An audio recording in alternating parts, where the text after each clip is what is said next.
Hello again. It's getting daily, isn't it? Saturday, 21st of June 2025, Midsummer Night's Eve. And what a story I have to share, with leaked reports from Disney on the collapse of interest in Doctor Who The Project. Though things are still amicable, and Disney wishes the best for the BBC and the Bad Wolf team, basically the media executives are trying to show respect, even if the details show that Disney felt disrespected, ignored, and their insights on global audience trends were lost on deaf ears. So settle down for piles of info and chat. I have Christian on for the ride to give me some American insight to all the talk that is Disney. So let's get him on. Hi, Christian. Howdy, how we doing? Another busy show. My God, are we ever off? We must be addicted. So, as people know with my channel, or hopefully you do know, I don't mess around. Me and oh yeah, should we get it in early, Christian? Me and you both being teachers know that you can get rumblings in the back row if you don't get on with it. So we'll get on with it, eh? So, first of all, just to say, the information I'll be showing you evidence all the way through, and interspersing it with our chat, of course. But basically, I think the proviso is in this leaked record from Disney, they have respect for the BBC and what they're trying to do. They just don't feel as though it's working for them. That's the key. And as per usual, I have my headlines. I always do have the headlines, and here they are. There's a bit detail here. I'm just going to read some of the main ones out. We're going to cover them all, of course. But basically, viewer retention collapsed. Doctor Who never entered the Nielsen top 10.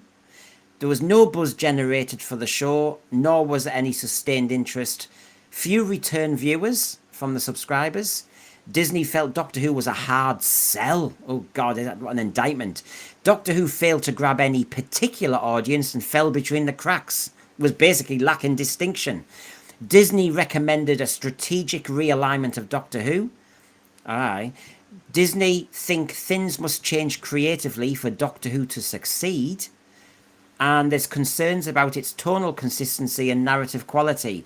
And they think it's an isolating niche project. I mean, am I wrapping this up quite well, Christian? Hope that was exactly the case. You covered really all the bases. Uh, the Disney became involved because they wanted a very specific result. They did not get the result that they paid for, and they paid a pretty penny for it. Yeah.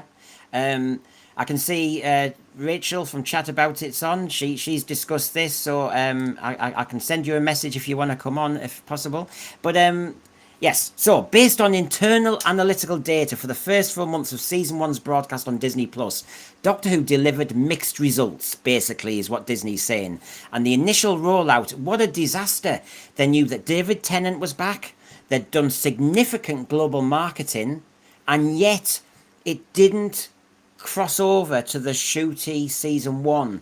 And that's what alarmed them, wasn't it, Christian? Absolutely. Of course, the tenant rollout was not as grand and welcoming a return as they were probably anticipating, because you've got one of the most popular companions paired with ostensibly the most popular new Who Doctor on the roster, and they did not yet even achieve the level of audience receptivity. I would say that those three specials tested a lot of people's patience, and by the time they got to the bi generation, a lot of people were very aware of where this was going, and the big test was going to be Space Babies and Devil's Cord, and we saw what happened with that. A lot of people saw that and thought, oh my God, everything that we were afraid was going to happen happened. Exactly. So we're going to we're going to be on it tonight, Christian. Give people their money's worth with analysis, with evidence. And please, I'll come to the thread soon with your insights to this. But first of all, I think, housekeeping aside, Garbage is always good for him. He's always advertising us and showing you how you can contact us. I've made the slide here, sensorsphere@gmail.com. It works. At Sensorsphere on Twitter, or the Sensorsphere Doctor Who Fan Debate Facebook page. There's a lot of different ways you can interact with us. Hold on, what's this? We are the real stars, not that jumped up teacher, Mr. Brendan. And of course, please like and subscribe to the Sense Free if you haven't already. We've only done about 340 shows now, so I think you've got the us sussed. What's this? There will be a mad rush soon. I think Mr. Brendan is the turn off. What the hell? Right, ignore the Who pets. Ignore Hey, they know they're the real stars. the attitude. Unbelievable. Right, okay, so the first big headline is the main one. Disney delayed season three's commissioning after poor season one data, and when nothing improved with season two, bye bye. That's it. That's it. I mean, generally speaking, in the entertainment venues, something that's epically successful, you'll have people say, okay, we want to commission 2, 3, 4 more seasons in advance because we want to lock down the stars, the production and crew, because we know we've got a winner and we think we can make this last. On the other hand, if something is untried and you're not getting a good response, you're going to be a bit more cagey in how you exert your resources and support. Season one was the big test, and it failed on that epically. And we know where that led. Yeah. And I'll try and be really good. There's super chats available. Garbage, I always advertise them. Anthony Parkinson, too crap even for Disney in the month is starting out Ironheart. It is quite an indictment that yeah, it died of cringe, says Tomboy Chick, that linking to our stream yesterday, but also the fact that it's too woke for Disney. Disney. And there's some great detail coming ahead about what they truly thought about the narratives, the storytelling, the characterization, the emotional outbursts. It's fascinating. Jared, good to see you. I'm having flashbacks to all of the fans that screamed for Tom Baker to return for years. Are you? Oh God, I'm having flashbacks of the wilderness years. Hey, I'm Moira. Hey, now wind your neck in. What's this, Moira? The Who pets could have their own series. What? Oh, don't give them ideas. Don't. I'll have to start paying them. Not having that. Alfie Jack, good to see you in Portugal. At least we're hotter today. The performance is all down to the writing. RTD was a complete failure. The messaging was more important than the show. Oh, yes, RTD's listed, don't you worry. So, yes, he's the first one. So, I don't think season three is going to really happen regarding Disney. But here's the evidence for you to make your own mind up. By the end of the season, Doctor Who had not found the cross demographic footing Disney Plus had hoped for. It had missed its target.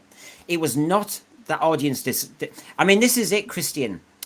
Nobody dislikes Doctor Who. They're just apathetic to it. It hasn't become distinctive. Its genre jumps around all the time. They really don't know what they're tuning into, so we fall between the cracks. That's a very fair assessment. Although I would add this proviso: when you've got a science fiction juggernaut, whether it's Star Trek, Star Wars, Doctor Who, something that has decades of history behind it and long-standing fans that support it and keep it alive, it obviously was powerful enough a property to engender that kind of loyalty when it started out. So what happened to lose those lifelong fans? What happens when someone says, I'm not watching anymore, I'm turning it off, I'm walking away, I'm giving up my Doctor Who magazine subscription, I don't want anything to do with it? Once you start turning away the diehard fans, now you have to rely exclusively on a new audience if you can appeal to them. And there was kind of a schizophrenic quality to the stories that we saw. I'm going to call a spade a spade. It was highly sexualized. If something's highly sexualized, the target is not young children. On the other hand, you've got an episode like Space Babies with snot monsters, which sounds like it would be something catering to a 5-year-old. Yeah, So, and we'll. Oh, sorry. And we'll talk about season one's beginning because the Disney are really. The data. I mean, it's shocking that RTD. Now, there's a lot about RTD in this that we'll come to, but the RTD thought to launch this juggernaut onto the global platform to start with Space Babies and Devil's Cord. We've said it before. I think nearly every fan worth their salt has said it, but the data's there, and Disney thought the same thing. Why the hell did you start with that? It didn't say Doctor Who's this. It didn't say Doctor Who's that. And as you know, we're going to come to some of the data, but I might as well say it now because I can't just tease people. One of the things, Christian, was it basically said the teenagers and the slightly older ones thought it was too young, too immature, too silly. Well, that's because it was. Look at the language. Timey-wimey. A space that's big when it's defined by its bigness. It's like, where is the language of intelligence? We didn't see that. Our ears weren't catching intelligent writing. And people know if they're being talked down to. Yeah. So this is the data that they were looking at as well. So basically, if you get what I'm doing tonight, folks, I'm going to give you a lot of what Disney have actually said in the leak, matched with some evidence, and I'll keep it moving. So don't worry, it's not going to get bogged down. But obviously, you can see this speaks for itself. And you can see, obviously, just so you haven't missed anything, they felt that Doctor Who wasn't capturing or holding the attention of any particular group. I'll show you the data later from 2 to 11-year-olds, teens, millennials, Generation Z, which are the particular audience that Disney wanted to capture. And Doctor Who missed every one. It was shocking. An absolute indictment of the whole process. And as you can see, the general data here, it's tanked. Space Babies to the Reality War. Overnight, 16% of the audience lost. Space Babies to Reality War, 7 days, 32% lost. Space Babies to Reality War, 7-day consolidated, 14% lost. I mean, you're not going to hang around for that.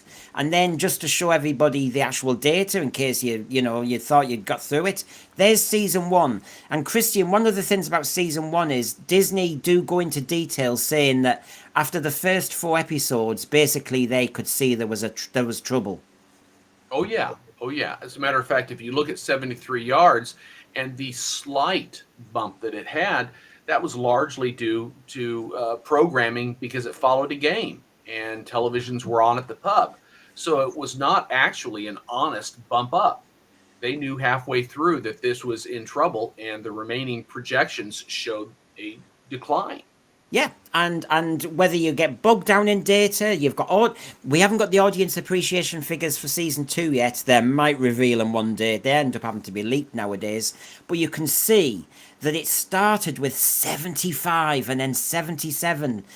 That's not success. That's not a good formula. And as you can see, 3/4 of the series was under 80.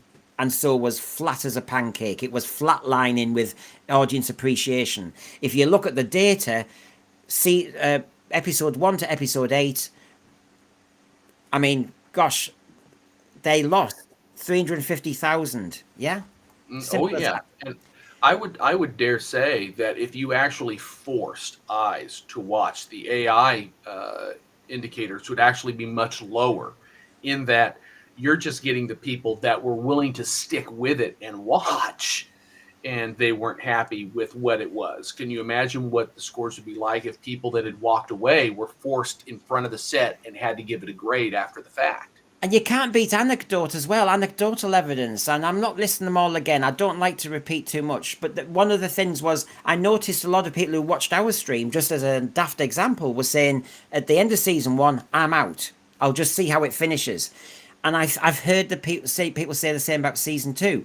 So it's hemorrhaging heavily between the seasons. And now we're in a possible hiatus. It's just going to hemorrhage more. I think if you heard that RTD was staying and all the rest of it, I think people are just going to say clear off. You can see there's more red for season 2. And you can see, as they said, they're out. They're not commissioning season 3 because season 1 was no good. and season 2, no improvement at all. We might have thought there was a little bit of a uptick with some of the production values, but no, it wasn't good enough. Paul Tosland here, I don't get the sense in making an announcement about an animation when I don't even have a partner to make it. Well, I will come to that, don't you worry, Paul. Jared, that's very generous of you and nice to see you. People today forget that we would not have the new series had the target Virgin book publishers not decided to market new book adventures to the existing. This is it. You've got to get the marketing right. You've got to get the content right. You're so spot on, Jared, there. And of course, I think the Hoopettes are actually pleased because they think the money's going to them. Yeah! Woohoo! Woohoo! Yeah, bog off, you're not getting it. So, who do they think they are? So, yes, thank you for that, Jared. Now, so there's some of the data that kind of marries up with what we were seeing from Disney. I just want to remind everybody, it's been hemorrhaging for years.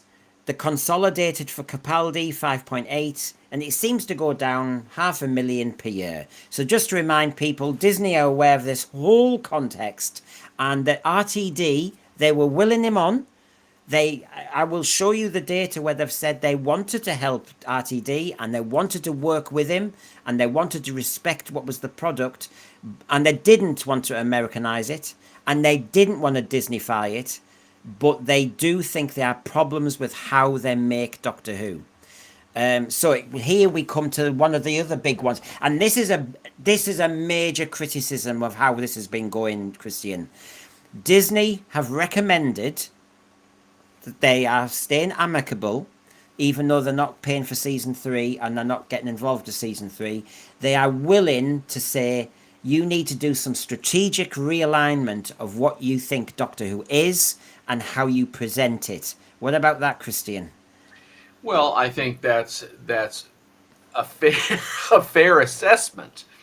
Obviously, what RTD generated did not strike a nerve with a broad audience. It was a niche product. One of the funny things is that runs through my mind is I wouldn't be surprised if RTD thought by plugging in song and dance numbers and by, quote, bringing it down to a younger audience, that it would somehow ingratiate him with Disney, opening up further opportunities down the road, because the way he decided to target it and the people he was targeting it to was so off the pale compared to what he was doing the first run. I can't imagine what was going through his mind thinking that this was a marketable ploy.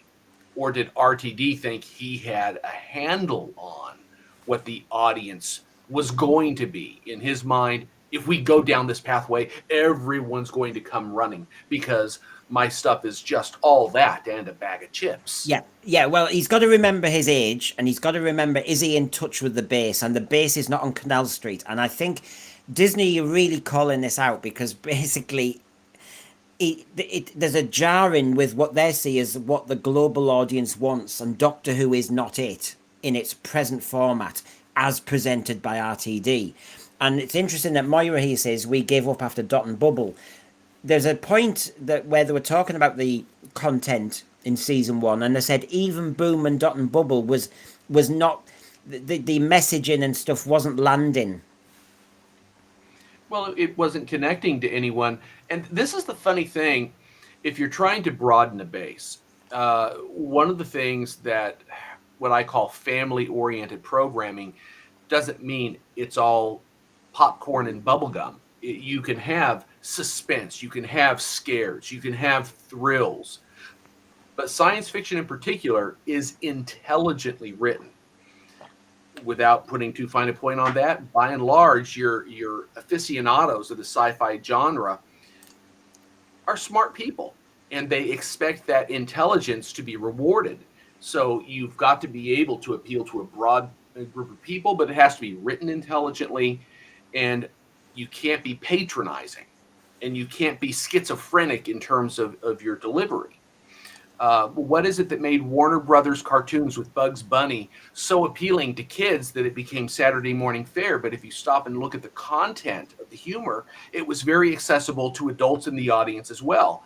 Everyone got it, and therefore it was successful. It's Yeah. possible for And Doctor Who to be successful. And just for me to confirm, obviously these are all leaks, and of course nothing will be confirmed officially. But it all kind of tallies with other, and I've said this all the time, Christine, haven't I? This channel proudly has no links, no connections, no sources. We just don't.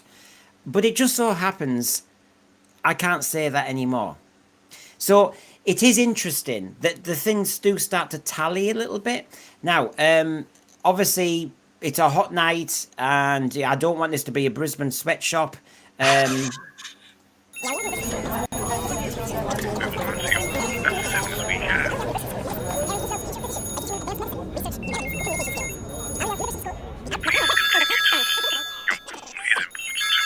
Oh, no.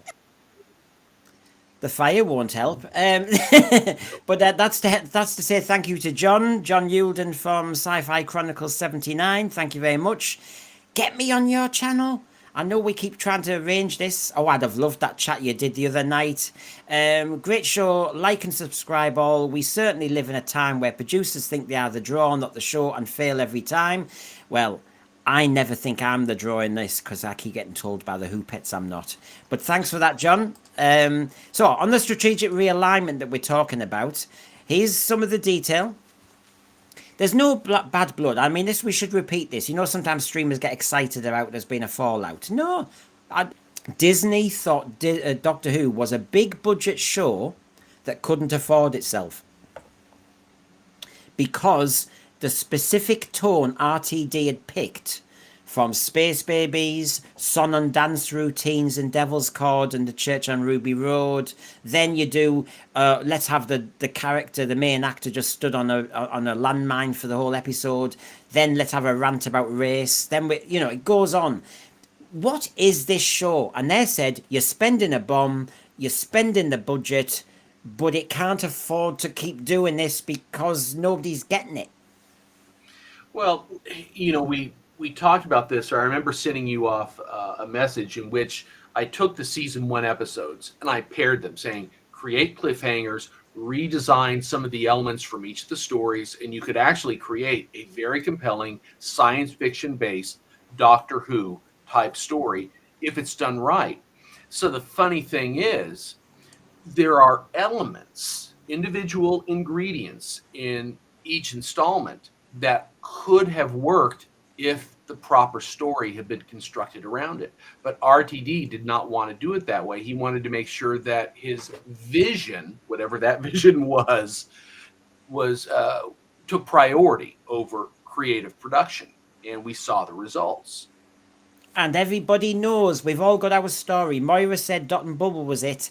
Joey said, after I watched Space Babies at a friend's, we all knew it wasn't going to recover. The absolute worst opener ever. That really should have had serious repercussions. That should have had RTD hauled into the office by somebody going, are you sure about this?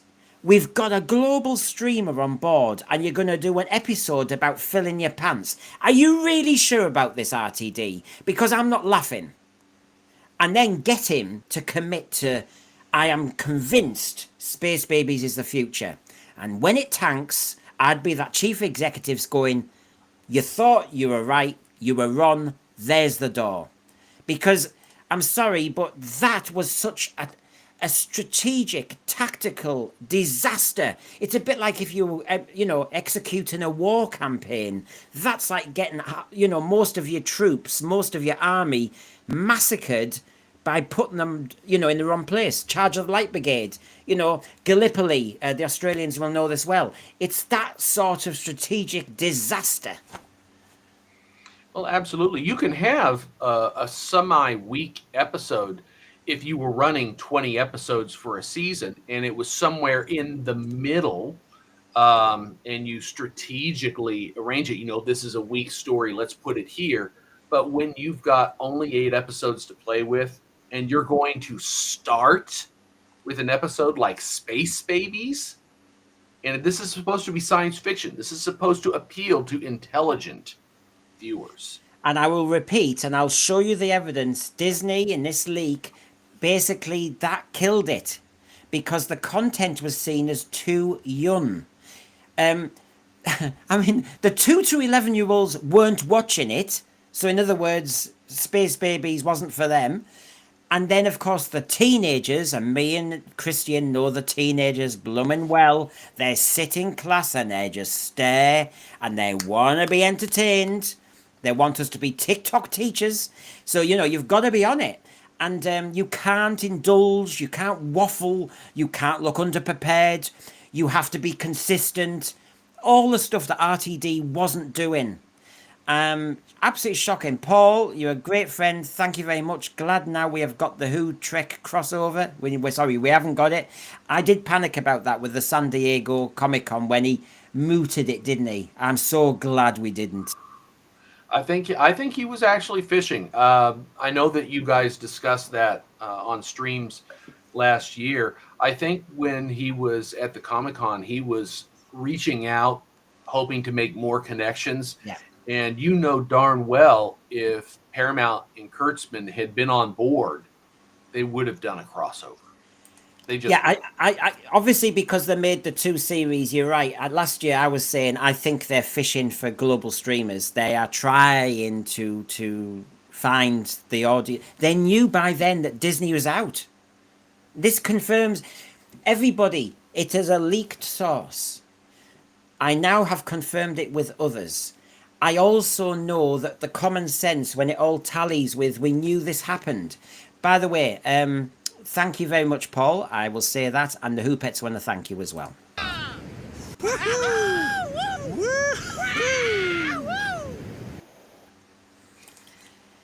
Gotta be fair. Gotta be fair. They like to get their way in. Brendan's potty time. Remember that in the 70s? God, I've got the video of that. I love that. You won't know what I'm talking about, but we do. TARDIS Spider. Hoopets look like an old PBS funding drive. Is that good? No. Empire of Death was the end for me, says Stephen Braddock. That's the point I was making. Lots of people left after season 1. It was car crash TV, says Stephen. But the realignment, and here's the evidence here, folks, so I don't kind of distract you. Disney reportedly drew comparisons between the challenges facing Doctor Who and their own experiences with the Marvel franchise. So they're ahead of the game, and we can mock, you know, we've all got people saying we don't quite like what they did with Marvel, but Disney obviously knew that behind the scenes. So they're ahead of Doctor Who and the BBC in, well, when you hit a problem, and when we realised we had a problem, this is what we did. So they recommend to the BBC to strategically realign Doctor Who. Disney has acknowledged that a range of behind-the-scenes factors, including creative overstretch, insufficient responsiveness to audience feedback, contributed to the decline of their Marvel brand. So, of course, what do they want to do? They want to get the BBC to learn from that. And please listen. You know, it would help. Disney and Marvel have begun recalibrating their strategy, placing emphasis on quality over quantity. Now, this is one of the big problems, Christian. Quality over quantity. What did RTD do? He came booling in. I want a spin-off. I want CBBS. I want the war between the land and the sea. We're going to go mega. We're going to have a whole universe. And every fan said it. All of us. Get the main show right first. You are assuming everything's just going to happen. And it didn't. Well, people assume that the brand name by itself is big enough to carry the load and make success inevitable. When you have that preconception, you feel free to do with it what you want, because any window dressing you hang on it, the frame is there, everyone's just going to suck it up. Now, one of the problems they talked about with quantity for Marvel, and this was a big issue, that Marvel would end up doing all of these interconnected TV shows that you had to watch in order to catch all the nuance of an upcoming film coming out. So you had volumes of stuff. Scale back and just say, okay, let's say you had the money and the opportunity to do all these things. Don't make them interconnected, because not everyone's going to want to watch everything. That's homework. We know our students don't like homework. Give them something on their level. So that means, where do you focus? The quality. Because if the quality is there and you're not trusting the brand to just bring people in, the quality is what will attract people and will keep viewers. Look, we can all be honest about the first era. Everybody in the thread, Christian included, Sarah Jane Adventures, Class, Torchwood, Aliens and Monsters. We had a fairly little universe going on then. I didn't watch them all. I didn't like them all equally. And I think he's looked enviously over the pond. He's seen his pension pot could be amazing if he gets this right, and he's gone for it. But he's gone for it with somebody else's money. He's gone for it with somebody else's kind of, brand. He hasn't risked it with his own Queer as Folk brand, which didn't work the second time he brought it back, I note. So, I find it's just he hasn't quite really thought about how the landscape in TV has changed. I've said it myself, and I'll say it quickly again. He shouldn't have just adopted the 2005 formula for Doctor Who again. Too much has changed. And basically, and I'll get to the slides, Disney was saying that. Disney was saying, we have so much knowledge about what the global modern audience wants. Please listen to us. Here's all our data. And as Barry Jones was saying, RTD made exactly what he wanted to make. I heard last year Disney and the BBC studios were concerned with the tone and the direction taken. End of story. The brakes were applied when nothing changed. Exactly. They're not. Look, Disney are not in the place they would like to be regarding they can just pour money down a drain. And so they will, like everybody else, recalibrate, give advice. If they don't take it, they'll back off. And as I said, they did not want to change Doctor Who. They didn't want to take the Britishness away. They didn't. And I've thought this for ages, before we heard all this. Why would Disney want to just come in and change it completely? You're buying a brand to just go on and get a wider audience, make the most of this British brand. And I think they were gutted when RTD Americanized the brand. Absolutely. I'm sure they had some creatives who were familiar with Doctor Who looked at an episode like Midnight and then looked at a preview of Space Babies, and they were going, this doesn't feel like the same show. I mean, the title character has the same name. We've got the same showrunner, but this feels like they're worlds apart from each other. And what could they do at that point? The episode was already in the can. Donald Cowie here, good to see. Some great names I'm seeing here. Who was it at BBC that gave RTD a blank check to write whatever? As BBC had no oversight on Doctor Who. But this is it. We used to have powerful script editors, especially in Classic Who. Isn't it funny that RTD, the great unravelling of RTD will be based on his success in the first era. He decided we needed a showrunner. No writer's room, no script editor with power, and to surround himself with executive producers who would basically trust in his genius guru fan status. And we are where we are. Because that's not a vehicle that is transparent. That is not a vehicle that it can allow questioning. it hasn't got creative kind of tension that you need. That's just a blank check, as you say, Donald. And that is always a recipe for disaster. You might get away with it for a year or two because you can ride on the wave of excitement of, oh, it's back and all the rest of it. But he didn't clearly learn anything. Or actually, he thought he was above having to think about that. So we are where we are on that one. Good to see you, Julian Goodwin. Fans could all see the disaster unfolding, but the BBC have let the bullish egotist RTD push on, and here we are. One thing I'm always shocked about, and I shouldn't be, I should know the BBC by now, there are enough executives in the BBC across all departments, mega powerful media executives, and yet it seems that the Doctor Who ship has just gone flying into the RTD fantasy version. Nobody asked for it. He took us there, and now the BBC are wondering what the hell do we do because he's crashed the whole bloody project. Why? There's so many people at the BBC who could have easily stopped this.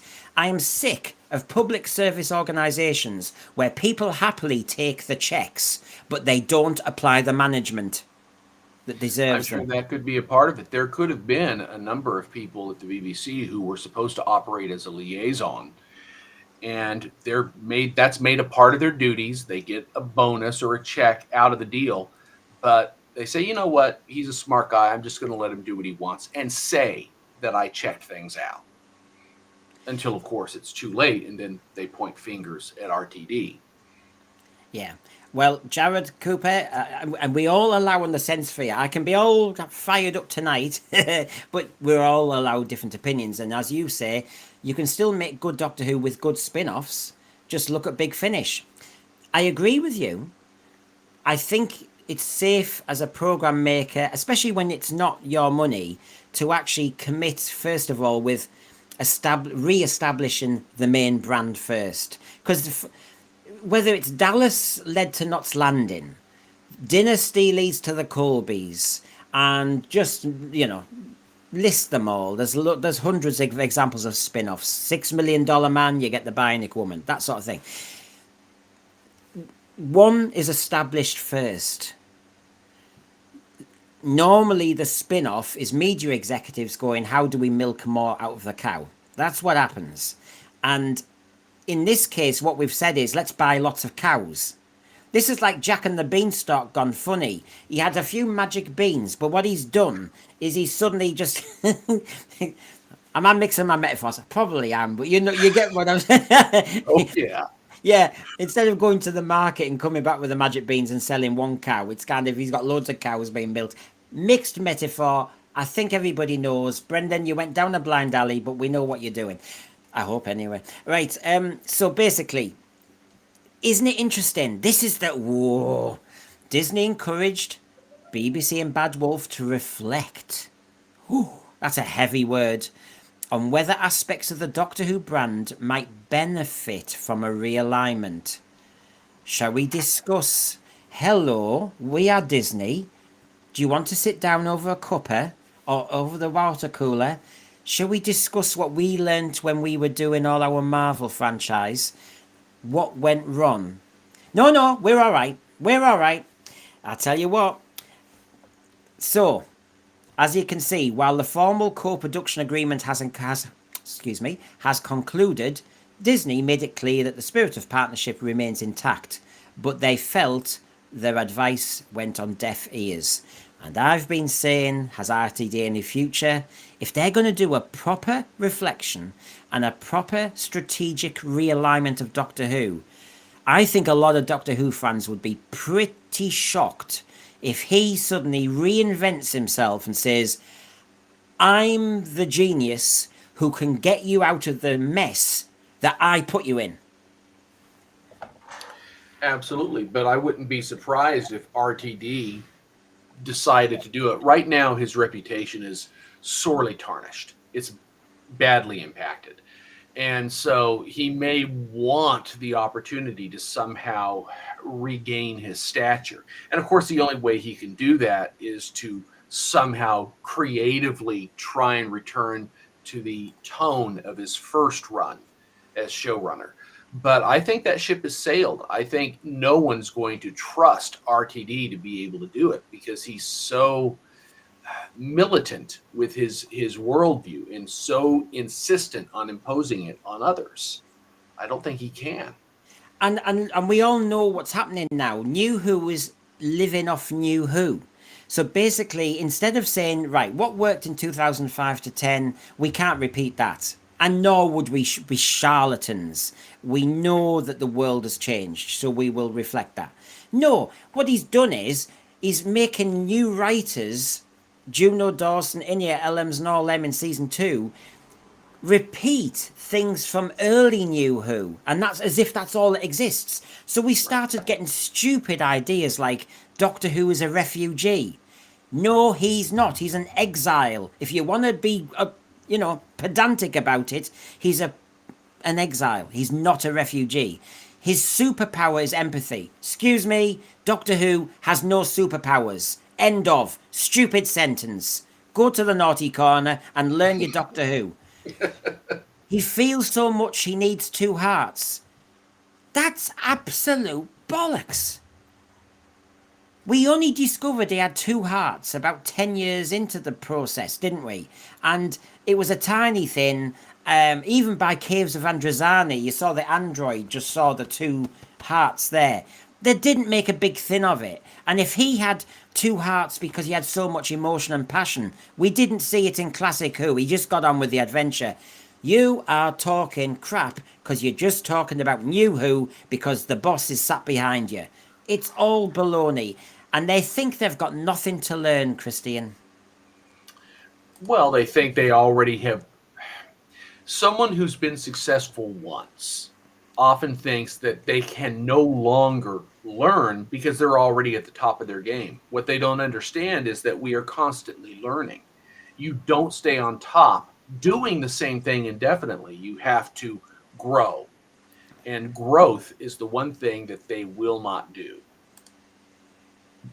So there you go. Examples all the way where the creative tension, it was acknowledged. I haven't even got to the main one yet, but we can see where the problems are. John Yulden, you have the producer of Andor saying Disney can no longer afford to make those types of shows for Disney anymore.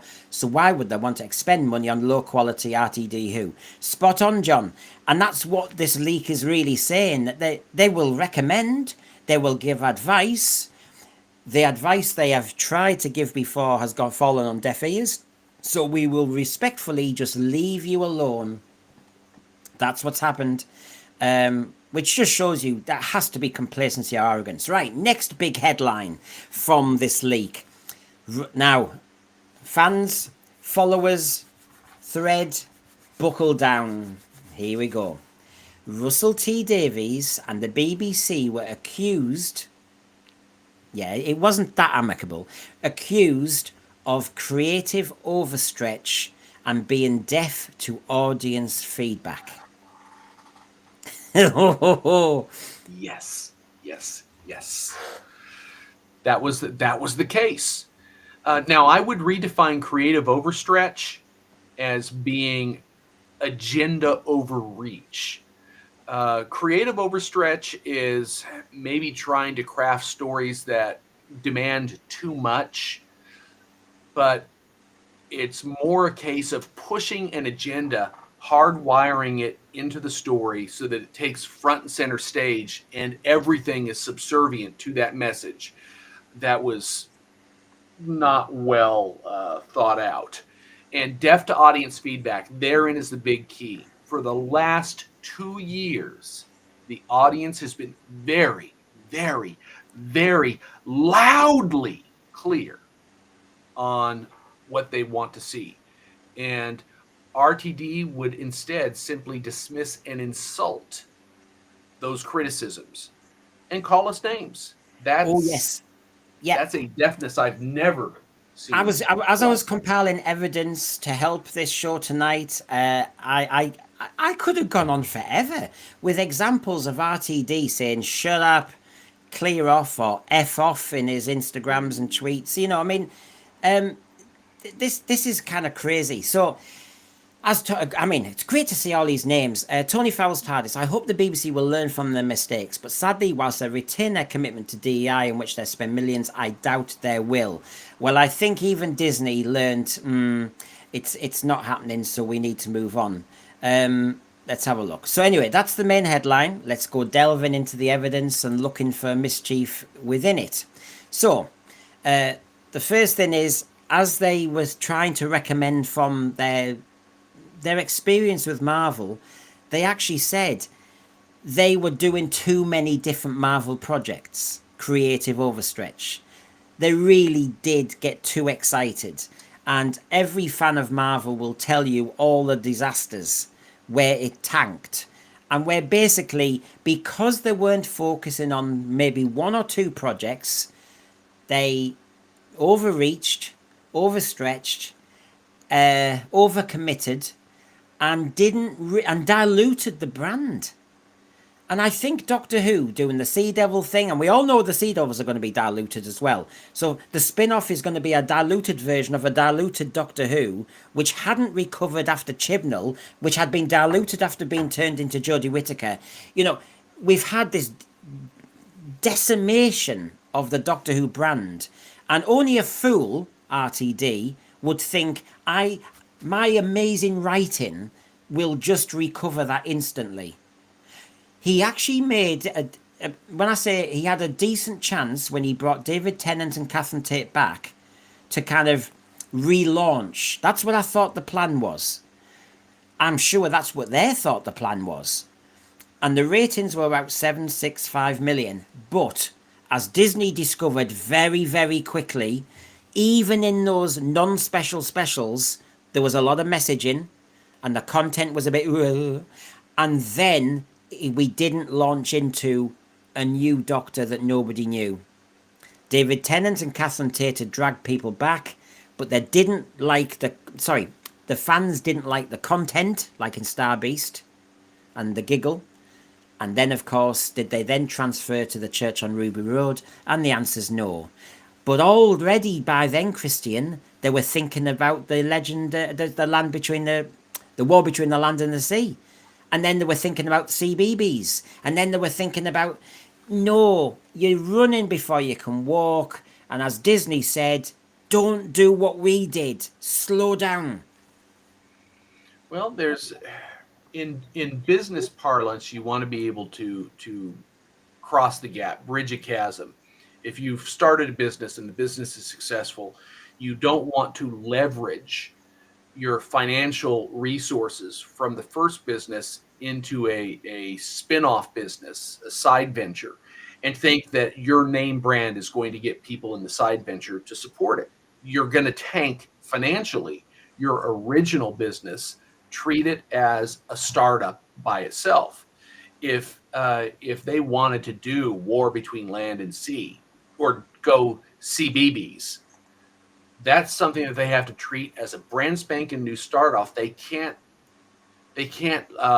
harness it to Doctor Who and think that the name brand is going to carry those shows. It's not. The name brand has to stand for itself, period. And it has to be successful. Stephen O'Neill, season 1 and 2 should not have been filmed back to back. We can say it many times, but it's still true. That was high risk. And I haven't read anything anywhere that said that while Disney committed to those 20 odd episodes of budgeting and financing, that they wanted it all done post haste. I didn't read that. I didn't read that they were saying we're in a hurry. So, shocking. Babette, good to see you again. Disney wants to own Doctor Who as an IP. What the BBC and Bad Wolf have proven to them is that a co-production of the series, Sony and the BBC, is like Dragon Rock and Roll uphill. Disney still wants to own it. Well, Babette, I will show you the evidence. Actually, Disney are saying they didn't. And actually, this is an own goal by the BBC and Bad Wolf and RTD, that Disney didn't. And Disney could... Everybody said, remember, everybody said Disney wanted ownership of Doctor Who way back in the 80s. They were going to have a theme park. They were really going to go for it. They never got their mitts on it.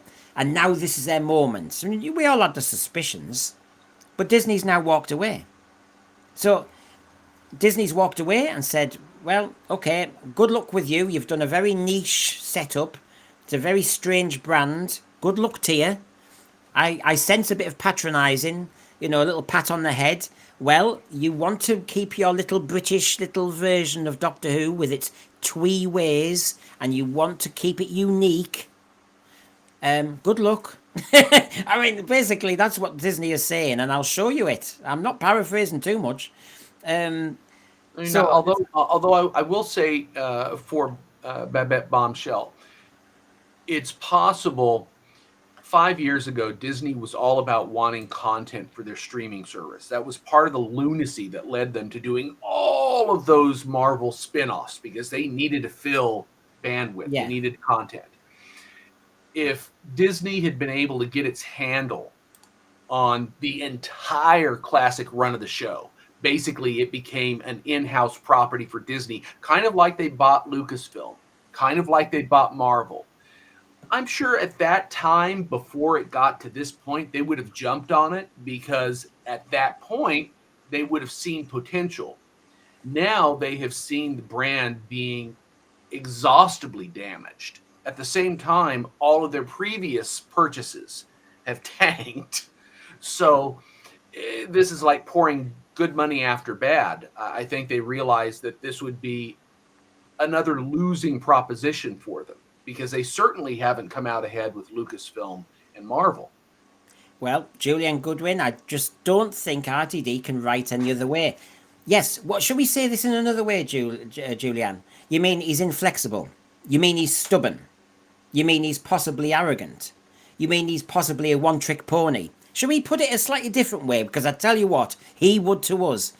He's all about the identity politics. We've all seen the meeting in basement speech. Yes, I remember doing that one ages ago. Yeah. And when he wouldn't talk about sponsor, it was very weird, wasn't it? Jared Cooper, you're being a good one tonight, and I totally appreciate it. Unlike RTD, I don't take anything for granted, and I don't assume. Thank you very much. You missed a question. What is Disney telling to the other streamers who will be interested in bringing on who? From what I read about this leaked document, Christian, I think they said that it's amicable. They wish them well, and they will something about. I've got the slide. It'll come up, Jared. Something about creative. We'll see how you go with your creative iterations in the future. That it's media speak for saying, well, we're not working together, but we don't want to fight. Yeah, it's a diplomatic divorce. Yeah. So thanks for that, and I think for that we need to see what the Hoopettes are up to. Should we go to New York? Here we go. Yeah!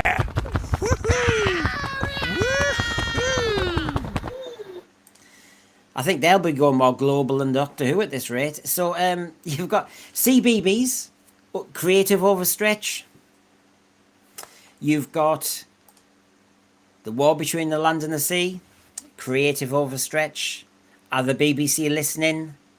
No. Are the BBC getting greedy? Yes. Are the BBC listening? No. This is the problem. And you can't be that arrogant as this little British brand. And there's Disney with all its global resources, and they gave insight and they were ignored. What they learned was this. So this is Disney saying, you need to kind of recalibrate, and this is our audience feedback for free. They had a clear understanding of what performs in the streaming age for audiences that Doctor Who wanted. And basically, they were telling the BBC, you need to write sharper and sophisticated stories and dialogue. I could do this bit by bit, Christian. You're banned from saying Space Babies and Devil's Cord because he's obviously written more. But sophisticated narratives, I did not feel I was getting, because you don't make it sophisticated by sticking Mrs. Flood at the end or Susan Twist going. You just sorry, that's not complicated. That's called a quick dramatic intervention. It's called an Easter egg. It's called gaslighting. Yeah. Well, sophisticated narratives. You're talking about intelligent language and stories that move, that aren't stalled with perpetual exposition and pointless verbal exchanges that don't move the story forward in any way, shape, or form. I love the stronger serialized storytelling. Serialized. The cliffhangers. Gosh, go back to classic Who. Oh, honestly, I'm going to have to try and get a job at Disney at this rate. JWC Reviews, thanks for joining us. And you've given us a little different. I can oversell a case because as a teacher, you go bang, you go in like that. But you're right, JWC Reviews. Creative overstretch just means that RTD was too involved in the writing. And that is the other argument, that he was writing too many. He was too committed to too many episodes too quickly. When we all laughed at that bit in the Imagine documentary when he said that people are bumping into him saying how excited they get over his scripts. It wasn't Julie Gardner. It wasn't Jane Tranter, was it? No, it was it was 15 and 16-year-olds he bumped into. I think you need to go to some different places. Anyway, JWC Reviews, you're right, because in all that time, he said in the documentary, I've got ideas for season 3. I've got ideas for season 4. Do you know what? I wake up in the morning, I've got ideas. Oh, I've even done a parody of it with the puppets, where he's just at the keyboard and he's just kind of going, I've got another idea. I've had a biscuit. I've had another idea. I've just been ironing. I've had another idea. And you think, are these all crap ideas? Because Sutekh sleeping on a TARDIS like Snoopy was a crap idea. Omega coming back for a 5-second kind of cameo as some, Skeletor. Yeah, bad idea. Honestly, so JWC Reviews, I think he's out of ideas. He thinks saying, I've got a trans character. I've got a cuddly toy from the comic strip. No, you've got no ideas. But you want to sit on it. As I've always said, Christian, he is the Sutekh squatting over the TARDIS, because he's squatting over the whole of Doctor Who going, give me money, give me biscuits, give me dog food, feed me. Instead of going, clear off, you're a squatter. We want somebody with new ideas who can take this on for a 2025 audience. Well, you want that. The irony is, as I'm looking at the recommendations, the funny thing is, Disney doesn't even learn from their own recommendations here, because if you look at a lot of the streaming shows that they've put out, whether you're talking about The Acolyte or you're talking about She-Hulk, a lot of the stuff that they put out has been outrageously bad, and it's almost as though someone there does know what you need to do to create a quality product and address it to the audience that you're targeting, but they don't even have a handle on it in their own house. No, Mind you know this very well, though. Sometimes you can give very good advice, which is right, but you find it hard to follow yourself. Adam Moth, great to see you. New name there. The puppets would be saying, please like and subscribe and all the rest of it. If I'm honest, I really do not think RTD cares about feedback. Well, we've got lots of evidence that I think you're right. He did what he always wanted to do with Doctor Who, and that was turn it into his personal fantasy. Yes, discuss. Essay question there, discuss. Any evidence to the contrary? No.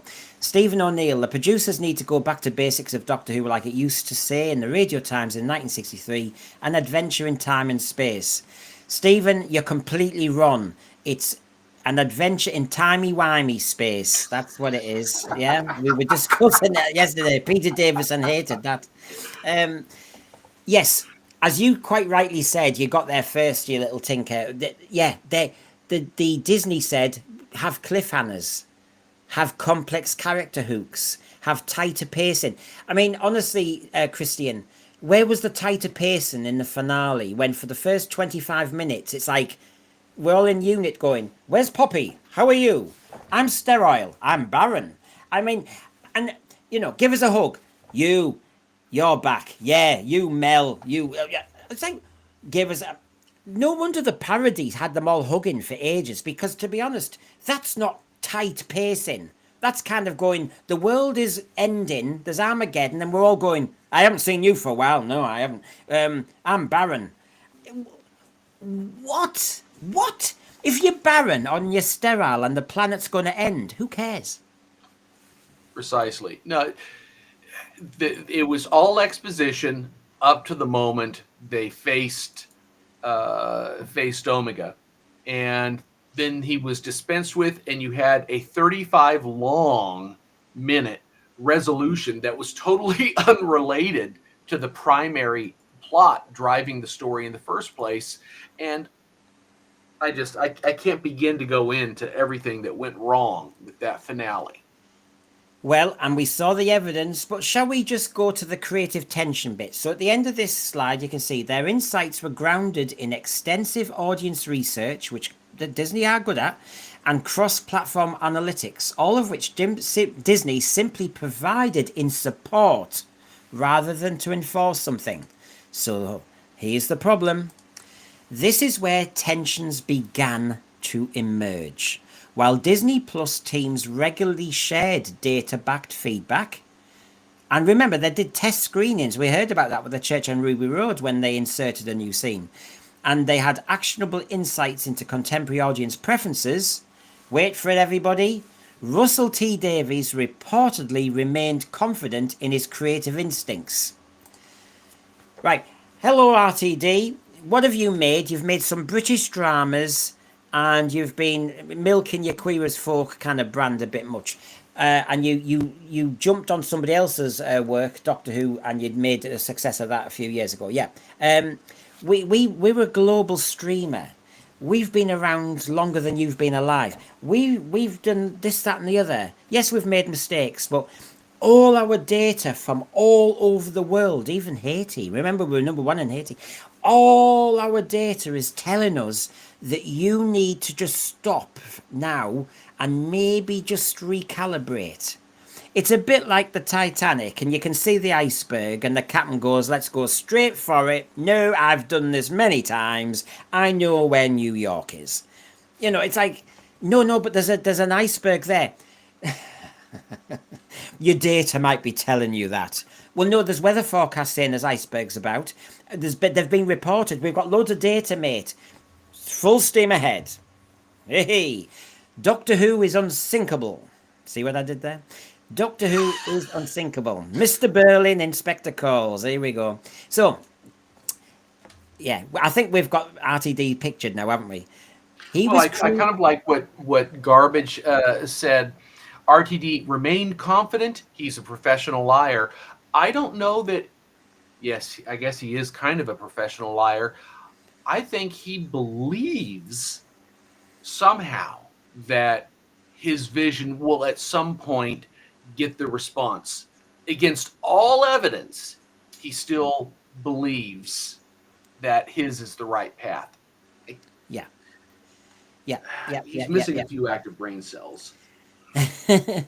So I'm sorry the Who Pet scared your cat. Scare me. Now, on the other score here, we've got... okay, I am very confident in my own creative abilities. I've written Doctor Who before, and I'm a Doctor Who super fan. Don't you know? Okay, back off, Disney. Disney, the global streamer. Back off in the naughty corner. And then, favouring a traditional strong episodic structure that prioritised a fun tone and thematic... What are the BBC doing here? So the BBC and RTD thought, no, thanks Disney, but we're doing it our way. We do it a fun way. We talk about nappies. We talk about a song and dance routine at the end of Devil's Guard. We we have such fun with Doctor Who. It's an amazing British brand, didn't you know? And I'm sat there going, yeah, Robots of Death, there was a song and dance routine at the end. Yeah, I remember that bit. There was a bit when Davros got out of his chair in Genesis and he danced and, twirled around a few sink plungers. I don't remember this fun, New Who is obsessed with this. It's all fun. No, it's not. And your version of fun needs to be binned. So anyway, thank you, Disney, for all your advice. Bye, Deaf. And we'd prefer to have our fun tone to edgier, more sophisticated storytelling. And yeah, in other words, it's got no credibility, it's got no authority, it's got no substance. And when people are paying for streaming services for Disney Plus, why would you pay to watch something that is fun, but it's got no substance, therefore you don't even have to tune in? This is the public service mentality writ large. They assume people will just turn up rather than, I'm sorry, a lot of people now, because you've gone with a global streamer, are paying to watch Doctor Who. And when you give us crap, they will stop paying. And Disney are telling you. Absolutely. That is absolutely the case. But they are not willing to listen. I don't think RTD or the BBC, for that matter, given their priorities, have the capacity to acknowledge that what they're doing is falling on deaf ears. They themselves are deaf to the audience, but all of their proselytizing is falling on deaf ears as well. So who are they serving other than their own desire to virtue signal? Well, Paul Ashworth here, he's got a strong comment. Disney, and thank you very much, by the way. Disney, for goodness sake, sue and get your cash back. You've been screwed over by RTD. I mean, the thing is, though, Paul Ashworth, is, and I'm not giving Disney a free pass. They've also committed money as a co-streamer, and there should be oversight all the way through. I assume. I had to get my lessons checked, for God's sake. I'd been teaching 30 years and people wanted to check my bloody lesson plans. That's called oversight. Maybe too much, but that's what goes on in public service. But not in the BBC. Don't they mark his work? Doesn't anybody check? There's a lot of people who work there, you know. So I'm not, Paul, giving Disney a free pass because they just give money as part of this co-production. They give respect, I think, to the BBC and said, you understand Doctor Who. Well, there's mistake number one. And we'll let you get on with it. And they also did believe in Russell T Davies. And unfortunately, I did as well until 2 years ago when I realised that he's writing it different. So anyway, I get what you're saying, Paul, but all these people are well paid. All of these people are supposed to be very experienced. And it sounds as though a lot of people have been lazy. Well, certainly no one's taking accountability, and no one's ensuring accountability is taken. Yeah, I know. Mad Mackham, God, we are mad today, aren't we? I see RTD as a Barbara Carlton figure. Oh, heck. Yes. Do you mean producing millions of novels? Lying back on a chaise-longue, eating grapes and oiling up actors, too old, too sad, too much trying to be... Yeah. Oh, yes, when I was Big Darling, yes, and all the rest of it, yeah. Oh, God. You can imagine him almost being one of those bores in a pub. Yes, I used to be very Big Darling, yes, you know, and everybody, all the young actors all hanging around every word. It's like, oh, God, what a bore. Stephen Braddock, RTD ignored all the advice of Disney to make it a success and just went with his niche ideology, and now he's doing the same with the advice of other streamers too. He's the problem. Because that's the latest leak, isn't it? That actually they're trying to negotiate with other streamers, but there's a problem that the other streamers have learned from Disney, quite rightly, and are saying we want more creative input, and RTD is pushing back on that. So let's just, I mean, it's good of you to remind us, Stephen. All the way through, we've had RTD saying, I don't listen to criticisms. Anybody who's a fan, shut up. I don't work with people who question me. Disney give a lot of analytical feedback, and he went, "No, I think I know what I'm doing. All right, clear off." And now we've got new streamers saying we want more creative input, and we've got really excited creatives who want to help. No, I think I know what I'm doing. What's the common denominator here? What's the problem here? Is it the barnacle called RTD who you can't get off the ship's hull?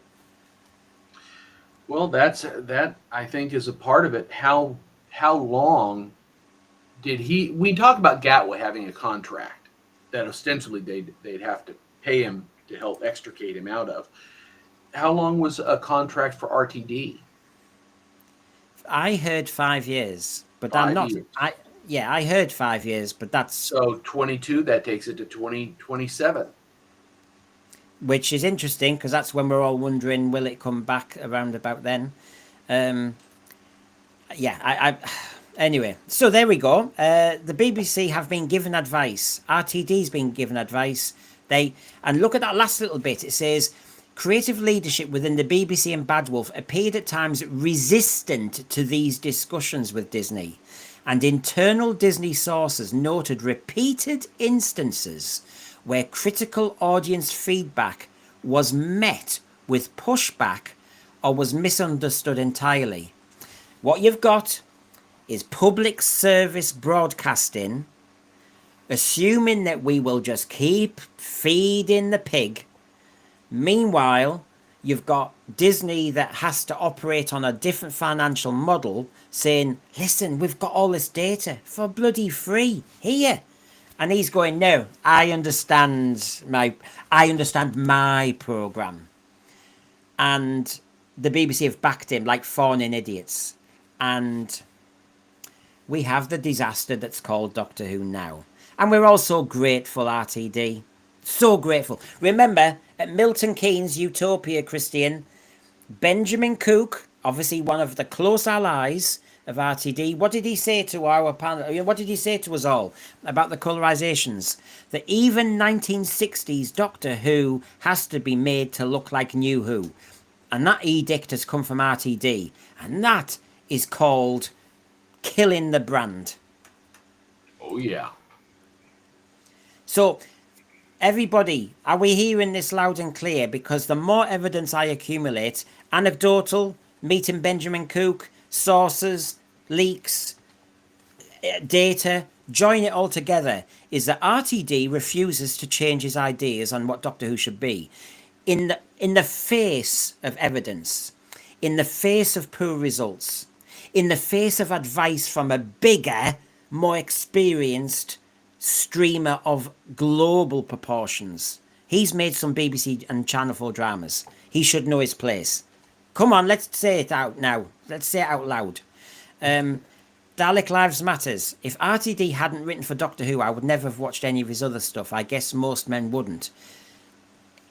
Look, while we criticise where we are now, Dalek Lives Matters, his first Queer as Folk was outstanding, and it did an awful lot of stuff in lots of different ways.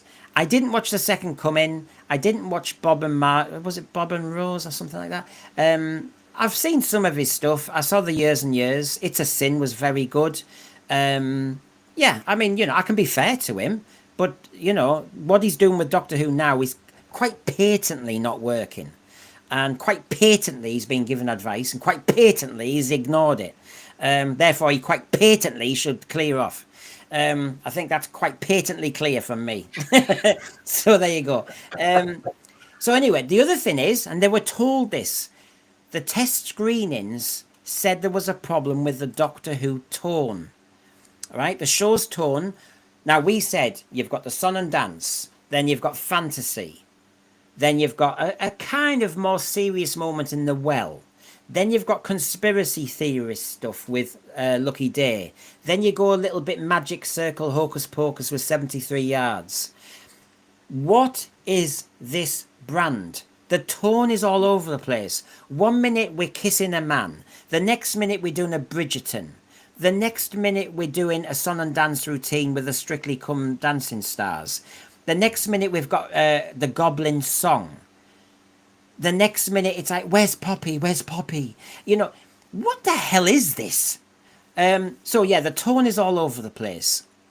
And the advice was, while in keeping with Doctor Who's family-friendly legacy, it was described internally as very isolating to viewers in the late teens, to millennials feeling that the show was meant for a much younger audience than they originally believed. So in other words, it was immature, it was babyish, and I've always said Genesis of the Daleks as a 5-year-old was phenomenal. But of course, if you were tuning in now as a teenager, you know, when I was a teenager, it would be stuff like Earthshock and stuff like that, which I was just consuming. Like, this was amazing. And it almost was given Doctor Who street cred again. Meanwhile, can you imagine being a teenager now going out, oh, did you watch Space Babies last night? Oh, yeah. Well, No. you can imagine teenagers, they want to sit down, they want to watch something on TV. There are some shows that they don't mind mom and dad sitting down and watching with them.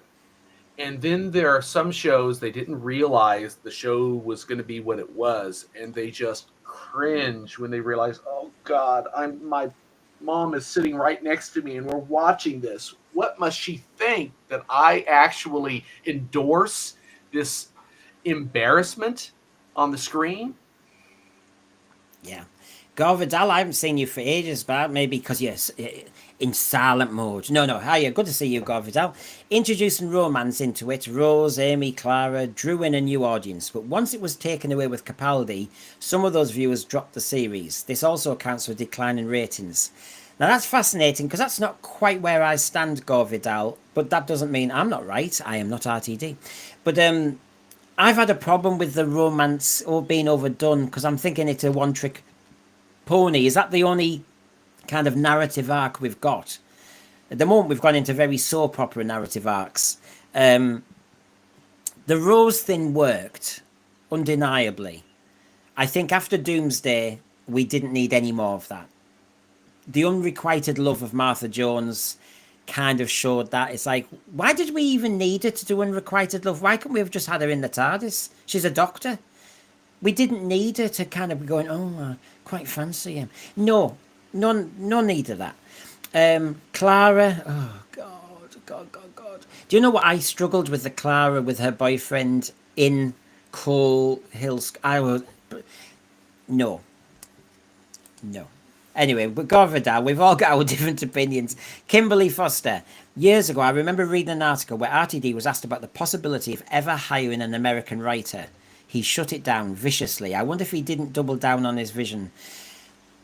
Well, we're told, racism is evil and all of it, which it is. But I sometimes wonder, is there another version of racism, which is, he goes, it's a very British program, darling, and I will hire the writers I want, and I will...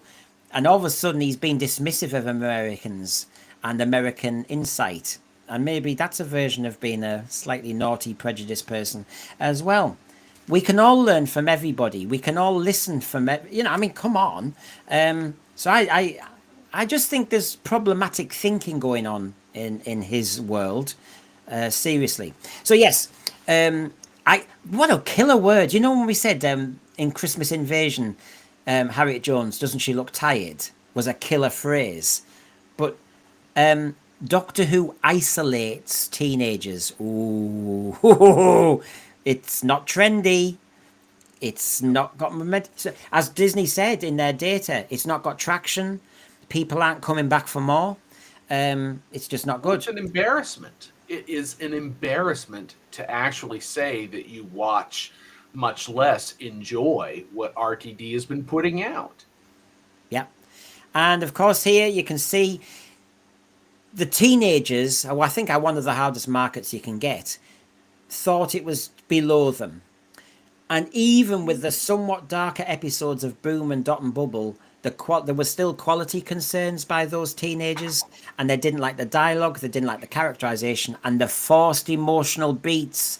We've all hated that kind of forced kind of, as I call it, it's a Star Trek Discovery moment. You're on the planet getting chased, and then you go, is it that time of the month? It's not, no, stop it.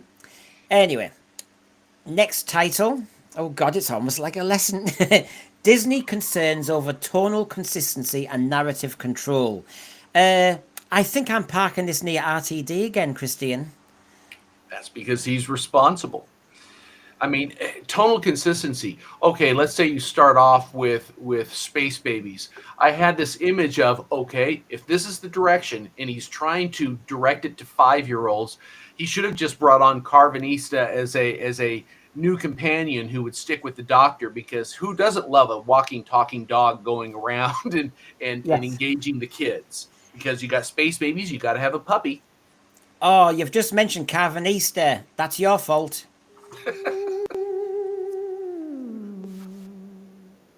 Here's some sense for your fans. Oh, he's big.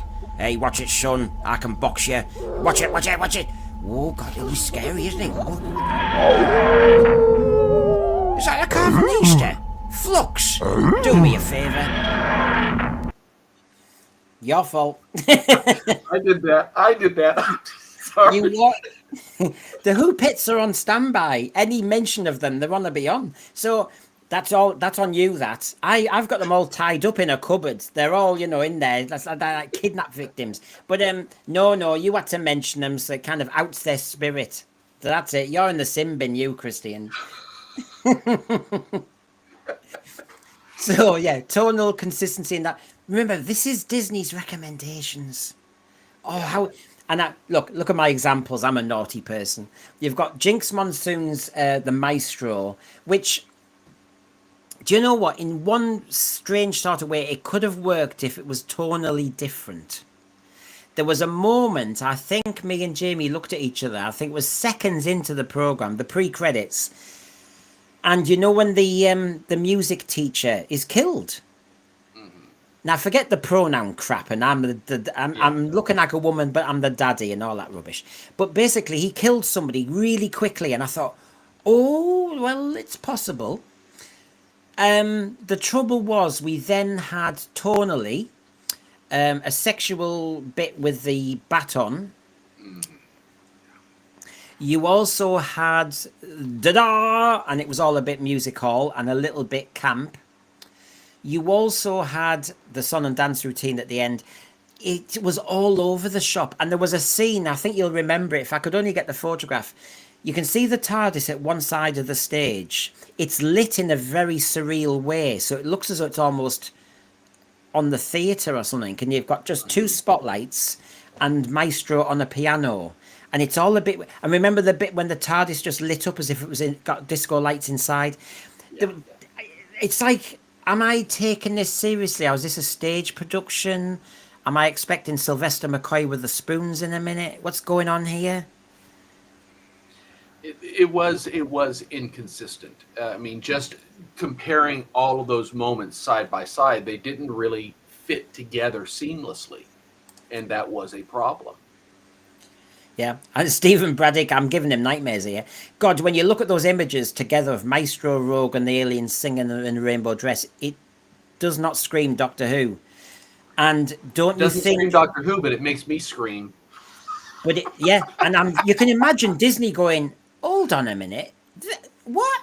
Is this the Doctor Who? Is this the horror of Fan Rock? Is this the Robots of Death? Is this the Pyramids of Mars?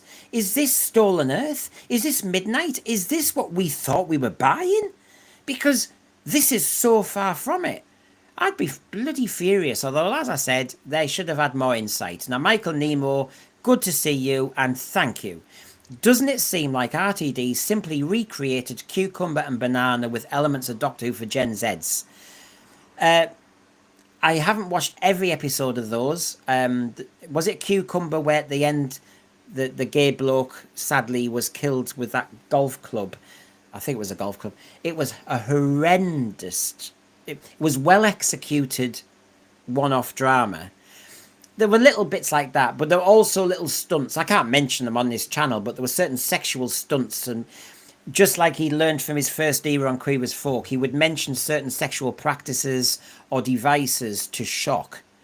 And I think there's an element of RTD who always likes to do the shock bit, but then he has to remember that this is a family-friendly show. And I think when we talk about tonal consistency, we mean also content consistency. And parents are going, can we trust the kids with watching this? Because it's going all over the shop.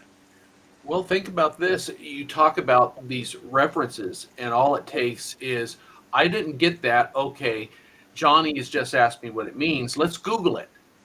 It's a family moment. Let's Google it. And what are you going to say to 9-year-old Johnny at that point? It's very awkward. Yeah, yeah. So, and by the way, this is my big takeout from this, everybody.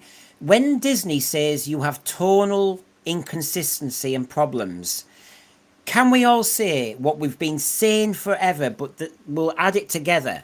If the Disney are quite rightly saying there's a real inconsistency with the tone of your program, RTD deciding that he doesn't have a defined silhouette and costume is all on him, because that adds to the tonal inconsistency. 1 minute he's in a leather jacket and jeans, then he's in a pinstripe suit, then he's dressed like he's a cad, then he looks as though he's in Starsky and Hutch Huggy Bear, then he looks like he's a nightclubber, then he looks like he's a nerd with a cagoule on. Who is Doctor Who? And I think this is all what he wanted, the societal pushing, gender pushing outfits. That created a tonal inconsistency that Disney and the audience couldn't live with. Well, it's a total disconnect if you have to stop and think about it. Beyond the interior of the TARDIS, because you're going to different places all of the time periods, different worlds even. The one thing that is consistent once you get out of the TARDIS is the Doctor, because the Doctor has a very identifiable profile. There is nothing of that sort with Gatwa's interpretation. Nothing. Yeah, and an actor worth their salt, because I've just seen, for example, what Terrified Monk has just said then. That's what happens when you hire a model to be the Doctor. And do you know what? An actor worth their salt, whether they look good or not, because we were all young once, you know. Once. Once. Yeah, once. When you're half decent and half proud of what you look like. We didn't feel it at the time, but whatever. Just because you hire somebody who might have a good physique and maybe good looks doesn't mean that you have to dress them as though they're on the catwalk. Every actor worth... Do you know what? Joan Collins has quite happily dressed down for roles. She likes to dress up for her appearances, but in a show she will take makeup off. Kate O'Mara would take makeup off because they would act it. Judi Dench, come on, you pick your actors. They are top of their game, and even when they're looked half decent and all the rest of it, it's not about vanity because their role is more important. Why couldn't we have had Ncuti Gatwa given the role, and who cares what he looks like, you rough him up? Why not? I think that would have been a good. Strangely enough, the way Gatwa moves reminded me of a dancer. There's almost the catwalk flamboyance that I felt wasn't resonant of the Doctor as I would have pictured that particular character, because it actually takes away from gravitas. So that was part of the problem. At the bare minimum, if you had given him a profile, and sometimes they say the outfit helps the actor feel the role. Yeah. You could have channeled a better interpretation of the Doctor than Gatwa could generate with all of these different outfits. Look, whether we like those moments or not, they started doing those, like we had Tom Baker dressing up at the very beginning of Robot. And it was slightly comedic. I remember, for example, he came out of he was like a clown or something, wasn't he? He came out as a Harlequin clown. Yeah. So, and that sort of thing. And then suddenly you see him in a very bohemian outfit, a crazy scarf and everything, but you go, yeah, that'll do. You saw Peter Davison go through that process, and then the cricket one looked actually all right, although it was more of a costume. You then saw Sylvester McCoy go through the same process, Colin Baker. That seemed to be the moment when the Doctor defined himself nowadays. Even Patrick Troughton, when he was in War Games, had a moment when he said, too fat, too thin. No. It looked as though he likes to make a decision. So all the way through, we've had the Doctor aware of defining himself. And then you get this risk, which Disney clearly didn't like either, and said it's not working with your audience, RTD, because the audience don't know what type of hero he is. If he's in a pinstripe suit, should we take him seriously? Is he big on business? Remember, I thought he said this was a gentle reboot. I thought RTD was saying it's called season 1 because this is another joining on point for new Doctor Who fans. Well, new Doctor Who fans, when they haven't been made yet, will be going, what, does he work in the city? Is he a kind of 70s retro American gangster? Is he a Bridgerton hero? Is he kind of the Fonz from Happy Days? Who the hell is he? I guess RTD wanted Gatwa to keep all the options open. Yeah, and look how that worked out. If you don't commit, I know what you're saying. You keep all your options open, so in the end, you haven't committed to anything, but you're asking the audience to commit to you, but you right. don't know what you are. So, in other words, bye. Exactly. Stephen Braddock, I thought his best outfit was the leather coat, but they never stuck with it as I recognised silhouette. It might have been a good one for you. I'm just saying that, by the way. The trouble was he cried. You know, you can look as tough as you want. You can look as strident. You can look as brave as you want. And then you sit him in the corner. Surely, I think he had that leather jacket on in Empire of Death or Legend of Ruby Sunday. And he thumped the wall. In anger management issues, I'd have had him in detention fast.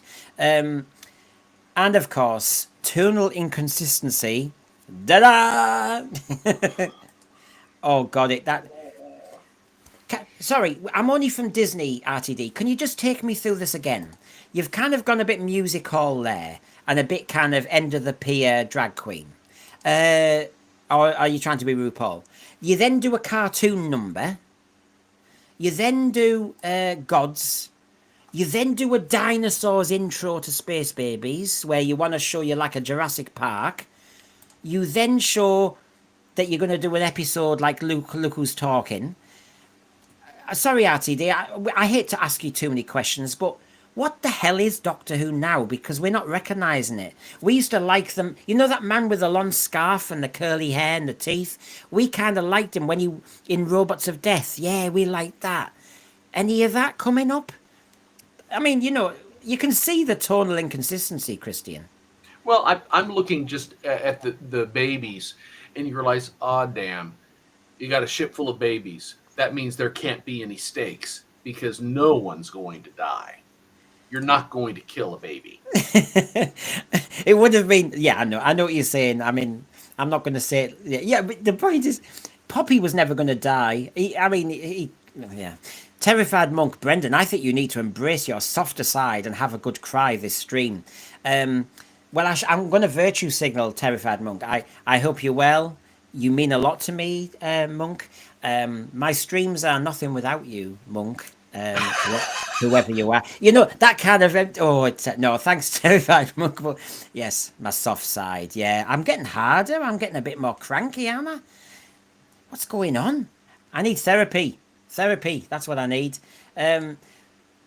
Sorry, I'm still Disney. It's good acting. This. Have you noticed this? As Disney here, RTD.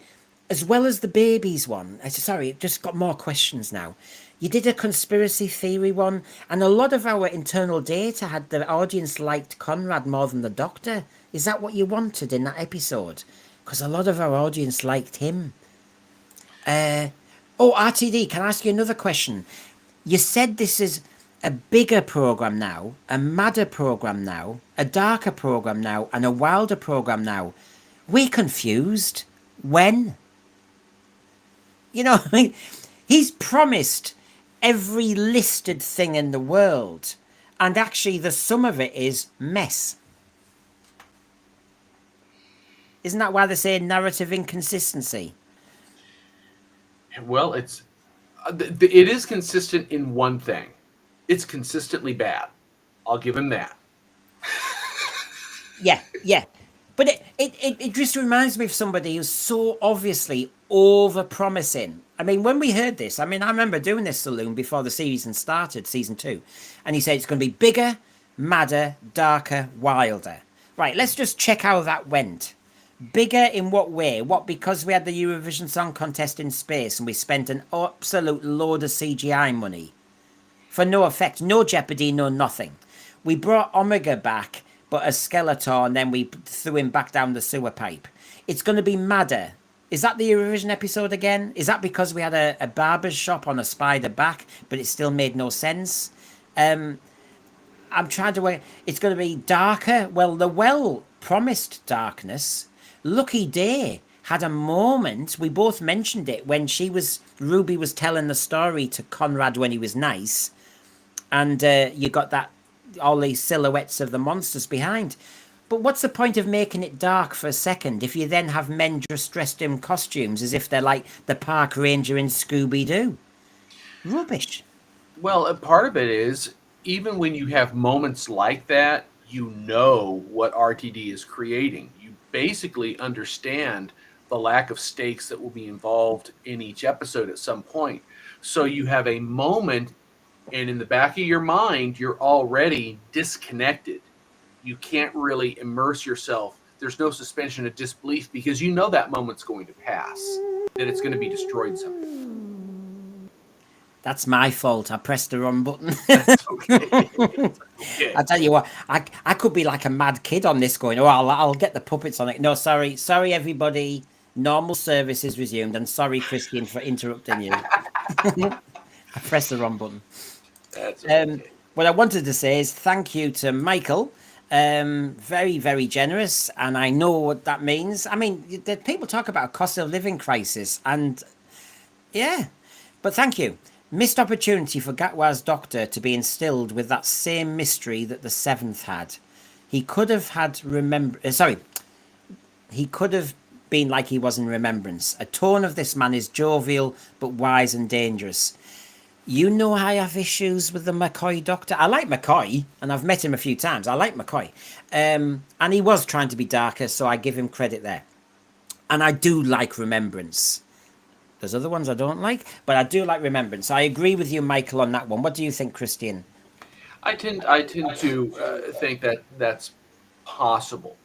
Again, the issue that McCoy had when he first appeared is that he was almost silly, and they realized we need to redirect this character, and so they gave him the darker age. He became what I call the chess master, and he had an edge, but he still managed to have that lighter side to his personality, which also made it hard to read, perhaps, for the companion and for a potential adversary, because you don't know if you should take him seriously or not. But it worked. By the end of his run, that particular personification worked. They could have done something like that with Gatwa. He was obviously going for the jovial side of an exuberant side of the personality for the Doctor, but there needed to be an edge, and they couldn't give him an edge that didn't seem forced, unless they're going to drip, tears on his face to try and give an emotional response in each episode at some point. Yeah. He became a contrivance.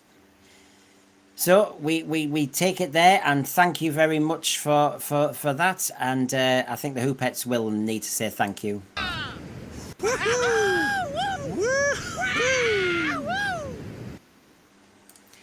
Oh, it's so lovely to see the Niagara Falls, and it's so nice and calming, isn't it, on a hot day to hear that roar. I wouldn't mind being there now. So, my best example of this tonal inconsistency and narrative, remember that the criticism was twofold here. I'll just remind everybody. Classic teacher, aren't I? Pain in the neck. Disney concerns over tonal consistency and narrative control, narrative quality. So when I come to Joy to the World, our Christmas one, which got slightly higher ratings, was it a comedy? Was it a soap? Was it a sci-fi?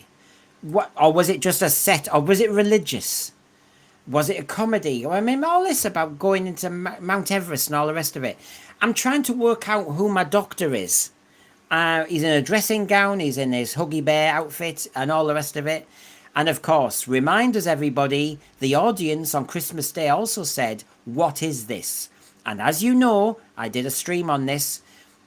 Doctor Who inherited a higher audience just from Strictly, decided to spurn it, and obviously it's such a toxic franchise now, really, that on Christmas Day, when you've got a passive audience just waiting to be entertained, the average was, as you can see there, around 3.8 million for most of the show.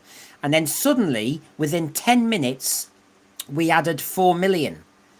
And so basically, they were all around, they were there. 620,000 viewers less in 2024 than 23. So, yep, it's not working with Shooty and RTD. Wallace and Gromit added 4.36 million more views in 10 minutes. Doctor Who lost 550,000 in 10 minutes. And that, Christian, is when everybody is just sat there eating their pies and they just want something on. They'd rather turn over. Absolutely. That speaks volumes. There was no way to show retention because there was nothing to be retained for. There was nothing qualitative to engage the audience. Period. And isn't that the argument Disney had? This is the very same thing. And so there's the problem there. Disney has not finished. Disney felt Doctor Who was too niche and very isolating for modern audiences. And this is the killer, really, isn't it? That they thought, look, we're a global streamer, and the produce coming from you, RTD, and your keyboard at the moment is all over the shop. And it might be very Doctor Who for whatever period you're thinking of in your head, but the modern audience won't take to this, and they're not taking to this. Are you writing more like this? Yes, we are. Oh, you want us to commission season 3? Yes, we do. But it's quite niche, you know, and we're a bit confused because, as I'll show you all in a moment, I've got all the audience data. Basically, the 2 to 11-year-olds don't like it. The older ones are watching it mostly. The 40% of them, it's the older ones, but they are dropping out of subscriptions as well. Nobody wants to re-watch it apart from the nutters. So basically, we don't think this is working, RTD. And I'm not sure we want to give you season 3 from our, check. Oh, well, you don't understand. Doctor Who's always had a lot of fun. You don't understand. I understand Doctor Who implicitly. And you'll just have to trust me. No. Sorry, in 2025, the other thing, RTD, you know you're a progressive and you're a lefty, and you talk about cost of living crises and the Tory government are sleazebags. Well, can we also tell you in 2025, people don't pay for Disney Plus as a freebie for PAP? So we're asking you some questions, RTD. Could you now give us some answers and respect our questions? Or do you just want to take the money because you think you're right? Is there an answer? I mean, what's going on here, Christian? Well, he was not going to hear any suggestions that would indicate he had to retool what he was doing for a broader audience. He claimed he wanted to attract a broad audience. I don't think that was first and foremost in his mind because he had a very niche message to send, and he was hoping to use that message to acquire new followers to his belief system. But he was not willing to provide a variant of the show that would actually allow it to be successful. This was So, if you want evidence, everybody, that's your title. Here comes the evidence. During test screenings, they said Dot and Bubble wasn't working. Now, I've shown you that one because some of it doubles up, so I will move on, don't worry. But there is evidence there. Quality concerns about Dot and Bubble and Boom didn't work well, so we continue. The Disney started to hear, after only 4 episodes, wasn't it, of season 1, Christian, that this was not their brand. Notice here, everybody, making Disney aware early on after 4 episodes of season 1 that this was not going to be a show that aligned with what modern global audiences or Disney Plus expect from a premium streaming content. Now, I've just talked about a cost of living crisis. I've just talked about all the things RTD is supposed to be bothered about. And if RTD was aware that, unlike in Britain, where it looks as though we're getting it for free, we have to pay our taxes and license fee for this content, those who get Disney Plus, and I know my Australian friends who used to watch it on ABC and then suddenly they have to pay, you won't pay for nothing. It has to be good. It has to be a premium content. And these forced emotional beats, this dodgy characterization wasn't working. So, quite rightly, they thought, I don't think this is working for us. Right. And instead, they thought Doctor Who was more of a niche show that appeals to already Doctor Who fans who will already be used to the show's unique tone. That's a euphemism, isn't it? This made the series increasingly difficult to market. Well, hello. Particularly in territories less familiar with the show's history. And this is the other thing I'm going to say this, Christian. Look, we're all basically liberal democracies in the West. So RTD can half get through some of his content, his sexualized content, his progressive content on LGBT and diversity and everything. But you try and sell this to Eastern Europe. You try and sell this to the Middle East. You try and sell this to the Far East, where there's more conservative societies. And whether for good or bad, Doctor Who's just not going to marry. No, it's not going to. But therein lies the irony in all of this. Science fiction, by its nature, is progressive, and it uses allegorical messaging as a subtext for a lot of the good stories that they explore. That's why you get these dystopian societies that your protagonist will walk through and have to deal with. But it's well written. He doesn't write with subtle messaging. RTD writes with hand-fisted, pile-driving, sledgehammer-style messaging that antagonizes everyone. And the interesting line here, a niche show that appeals to already Doctor Who fans. What already Doctor Who fans appreciated what RTD did to the show? Even they weren't around. Yeah, right. The already Doctor Who fans are the ones who are leaving the show, Yeah. which is that's a big insult to think you're losing even the fanatics. Because fan, obviously, coming from the word fanatic, you're thinking these are the ones who are the diehards. But no, they're leaving. And also, that means it's always going to be a diminishing market. Why would Disney commission season 3 if you can see that basically, apart from the die-hard Doctor Who fans, and they're diminishing, we're not going to grow this brand. We're not going to grow an audience. And listen, I'm not tonight going to get into the debates about LGBT, this, that, and the other, but it's still pertinent to say the Star Beast episode, for example, with debates about pronouns and talking about there's more than 2 genders and all the rest of it. Tell me which conservative society are going to broadcast that or censor it. That's not where Disney wants to be. If you're a global streamer, you either dilute the brand so it's all a bit naff, really. And I have issues about global streamers sometimes. Their content can be a little bit meh. But if Doctor Who, I didn't say Doctor Who needed to be a global streaming platform. I didn't. It was the BBC who said that. But as soon as the BBC commit to that, with their progressive leftist agenda on certain issues that not the whole world agrees on, you're going to get a very butchered, censored, edited Doctor Who brand, which is not an easy sell. And that's what Disney said. Precisely. Like I said, I'm not taking for everyone, and they made it for no one. Yeah, like I say, I'm not taking sides on the actual issues, but how many societies in the world out of 200 odd countries are going to be proudly showing the Rogue episode? I mean, there's certain countries that, we mentioned Nigeria, it's illegal to be homosexual. Are they going to just show that episode there, or will they censor it? Do you know what I mean? It's like, and all I'm saying is, I'm proud to be in Britain where, I'm safe. But by God, if you're making a program that you need to be global, then I suppose you need these diminished humanitarian messages that are basically a bit bland. In other words, get into space and you don't do all these gender critical issues and identity issues and race issues. Just go into space. RTD. There you go. Advice for free.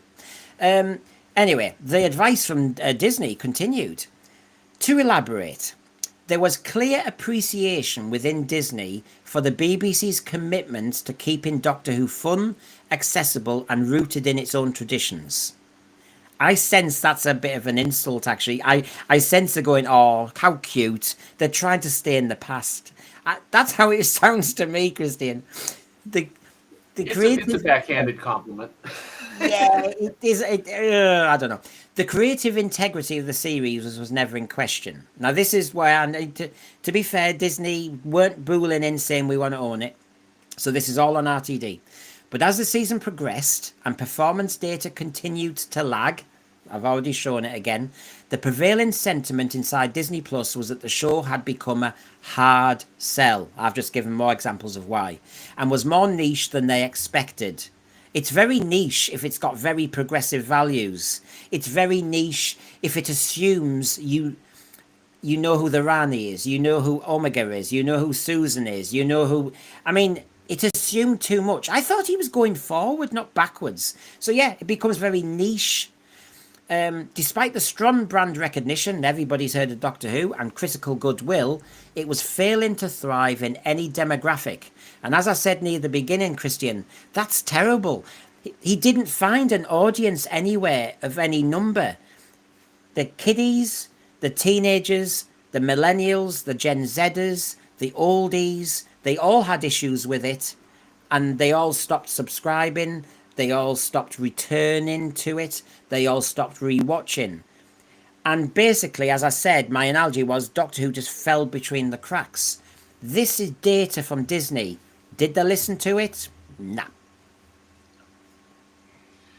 They tried to broaden it in a way that would bring in new viewers, but all they did was antagonize the old viewers, and they brought in no new eyes to catch the show. Yeah. Science Fiction Book Club, good to see you. I'll get down there. No, science fiction is not automatically progressive. Oh yeah. Did I say that? I didn't think. Did I say that, Christian? Or was somebody else? It was. I think I was saying it's often progressive, and it's told through allegorical narratives. I did not say it's always progressive or that it's automatically progressive. That you never speak in absolutes. No, not as teachers anyway, no, yeah, so fair dues Science Fiction Book Club, and you know what you're talking about. It's a literary style, and you can tell any sort of story you want, left, right, or otherwise. Agreed. I think me and Christine agree on that. So, we've got that, and here we go. Oh, now, as everybody just wanted a bit more detail, as in, a lot of the slides were about audiences, and I've kind of put it all together. So, global audiences collapsed, and were unimpressed with Doctor Who. I think that's in it in a nutshell, Christian. Oh yeah. Did we hear volumes of global appreciation and celebration of this iteration of Doctor Who? I'm hard pressed to find glowing reviews. Yeah, I like to be honest. If it was good, I would say so. And a lot of my panelists have stuck to that. It's just I found everybody was going one way. Dalek, is that Dalek there? Sorry. Sci-fi's golden rule. That's impossible now. You have to make it you have to make it believe. RTD didn't seem to understand the believable part of the rule.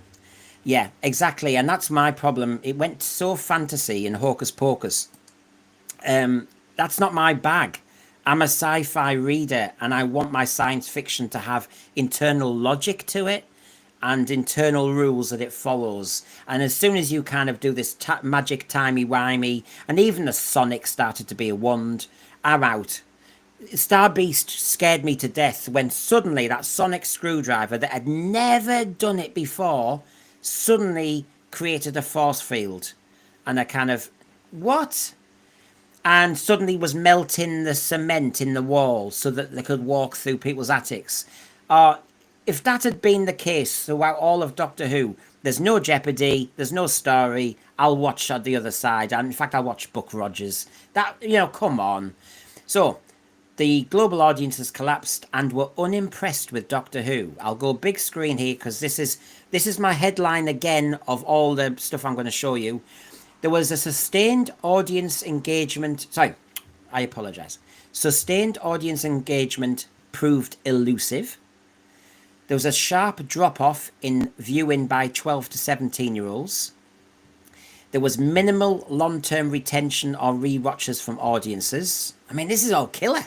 Disney's core strategic target, the Millennials and Generation Z, became disengaged midway through season 1.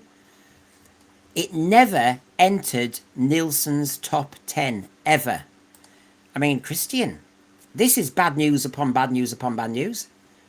Absolutely. It tells me that there's no audience for this version of the show. It's just not there. Nah. And if you're not in Nielsen's top 10 ever, it means there's no buzz about you. You're not being talked about. You're not getting traction. So the bad news continued. And only a fool would not listen to it. But he's still there.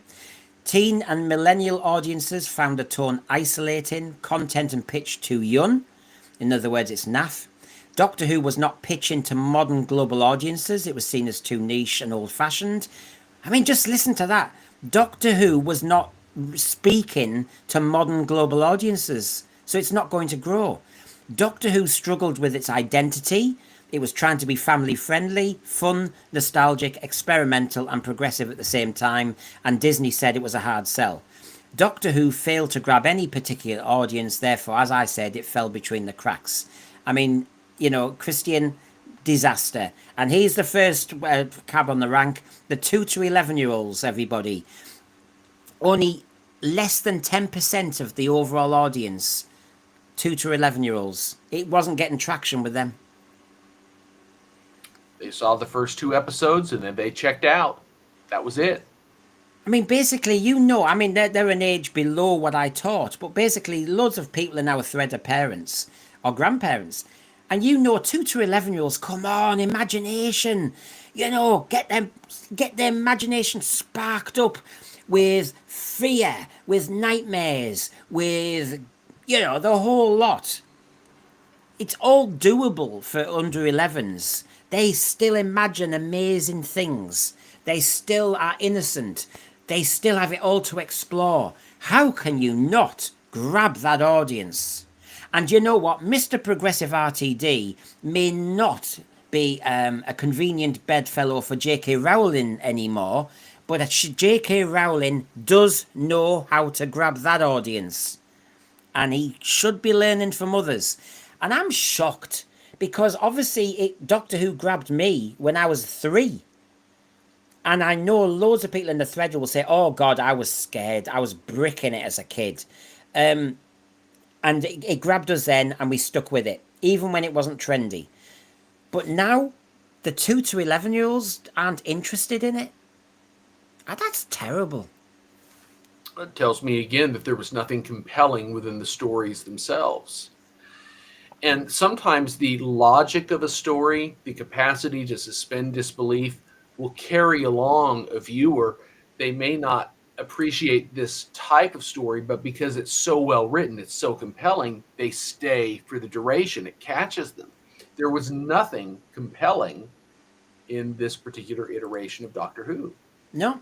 So let's just confirm. Disney discovered, and this is why they're not doing season 3, that 2 to 11-year-olds were not watching. So that's a lot of Disney's audience. Bye. Next bracket, the teenagers, the awkward ones. Yeah. So as it says, particularly in the older 12 to 17 bracket, it made up a sizable portion of the viewership, about 30%. This group showed moderate interest at the launch. Remember, all that money on the marketing, but demonstrated a sharp drop-off between episodes 1 to 4, aligning with broader concerns about tonal consistency and narrative quality pacing. They could smell a problem. They knew it was stinking. They knew it wasn't trendy. They went, bye. 61-year-old man trying to be down and cool with the kids writing these scripts. It was naff. It's unfortunate that they didn't share this particular collection of data in a public forum, so that there was pressure from another venue to try and compel RTD and the BBC to redirect their energies and make it a success.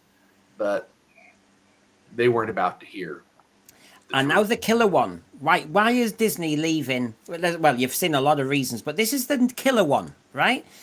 They're now, everybody runs their companies how they want. Third line down, Disney had identified the group of Generation Z and Millennials as their core strategic group. Okay, so that's how Disney operates.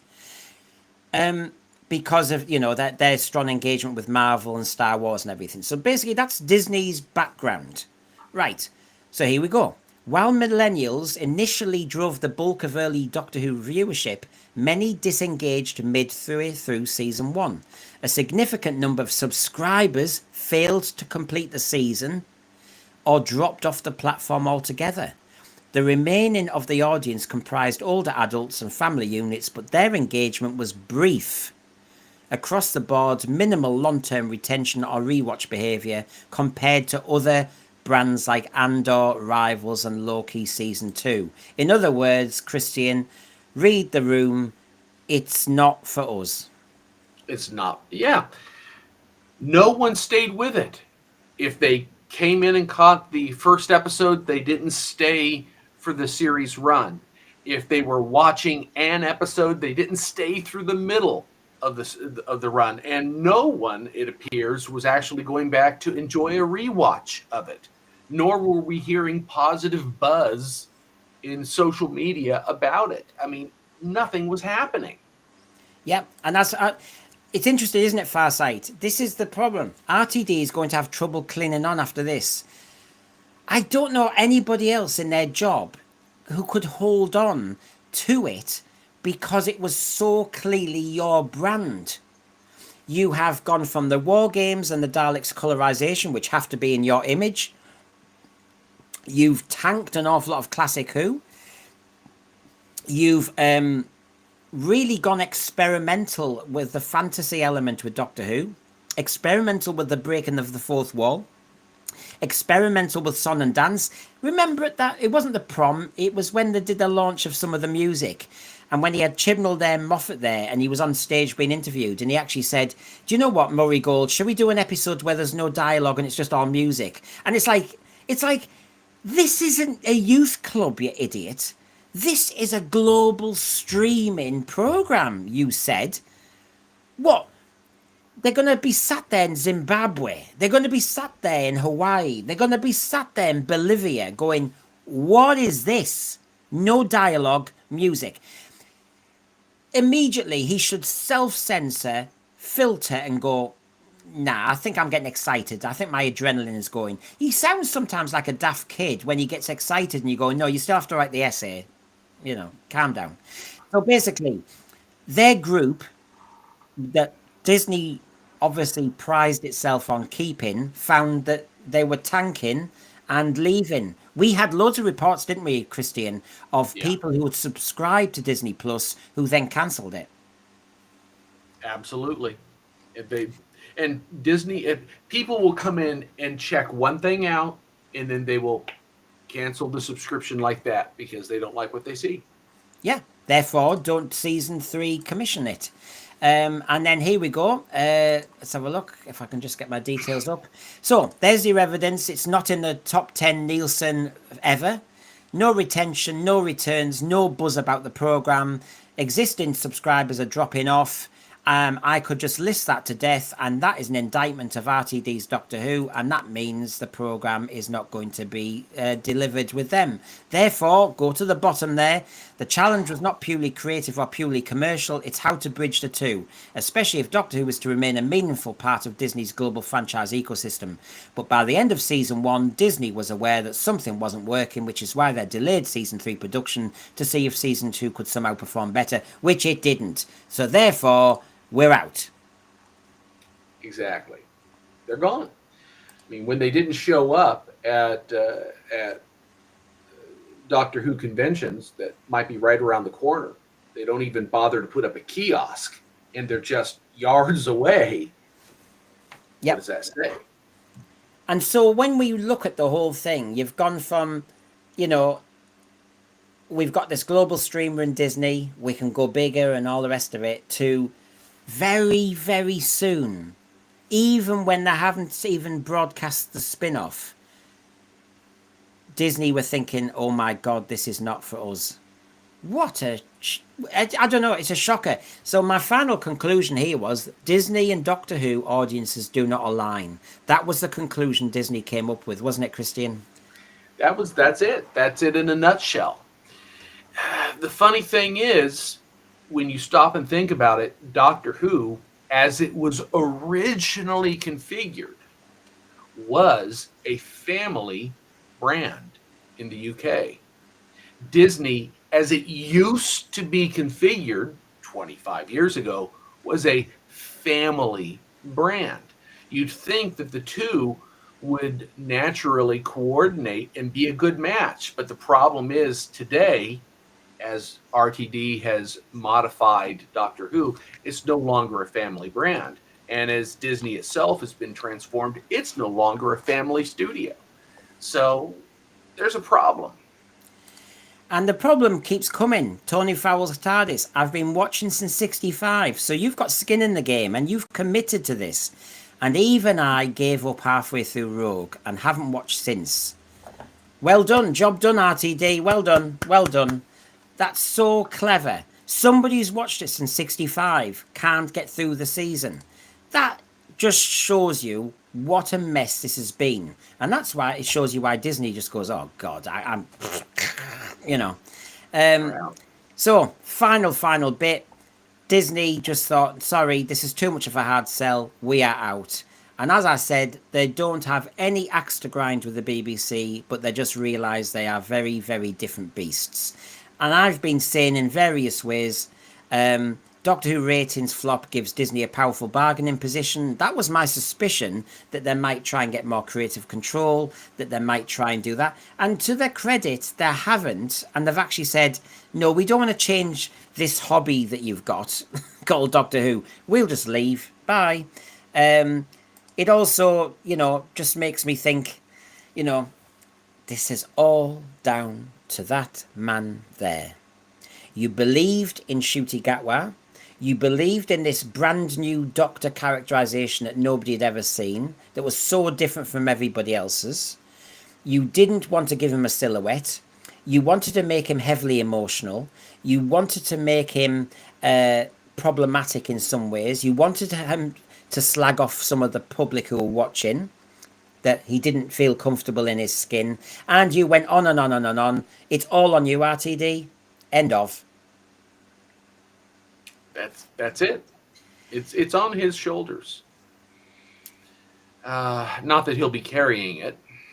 So everybody, there endeth the lesson from Brendan and Christian. I used to be a teacher, you know. I can't get out of my system. So anyway, there you go. Piles of evidence, piles of discussion, piles of... Look, let's not call it bad news. Let's just say somebody's had a reality check. Yep, a reality bomb has been... You know, we had the Reality War episode 8. Well, I think actually the reality bomb has just been dropped. Or should I say it was dropped in season 1 and Disney were going, this isn't quite working. So, thank you, Christian, for your time. Of course, everybody in the thread, thank you. Do you know what thread? I might just have Sunday off. I say Sunday off, Lord's Day of Rest. It won't be. I'll be finalising my Sea Devils opening sequence edit and my Slug Report news item. I'll still be at it, and I might be back on Monday. But thank you, everybody. I've really enjoyed it, even if the content is a little bit down in the dumps, but we all have to hear the truth. It makes us resilient. We can cope with it. Maybe that man there can't, but we can. Thank you, everybody. Thank you, Christian. Good night.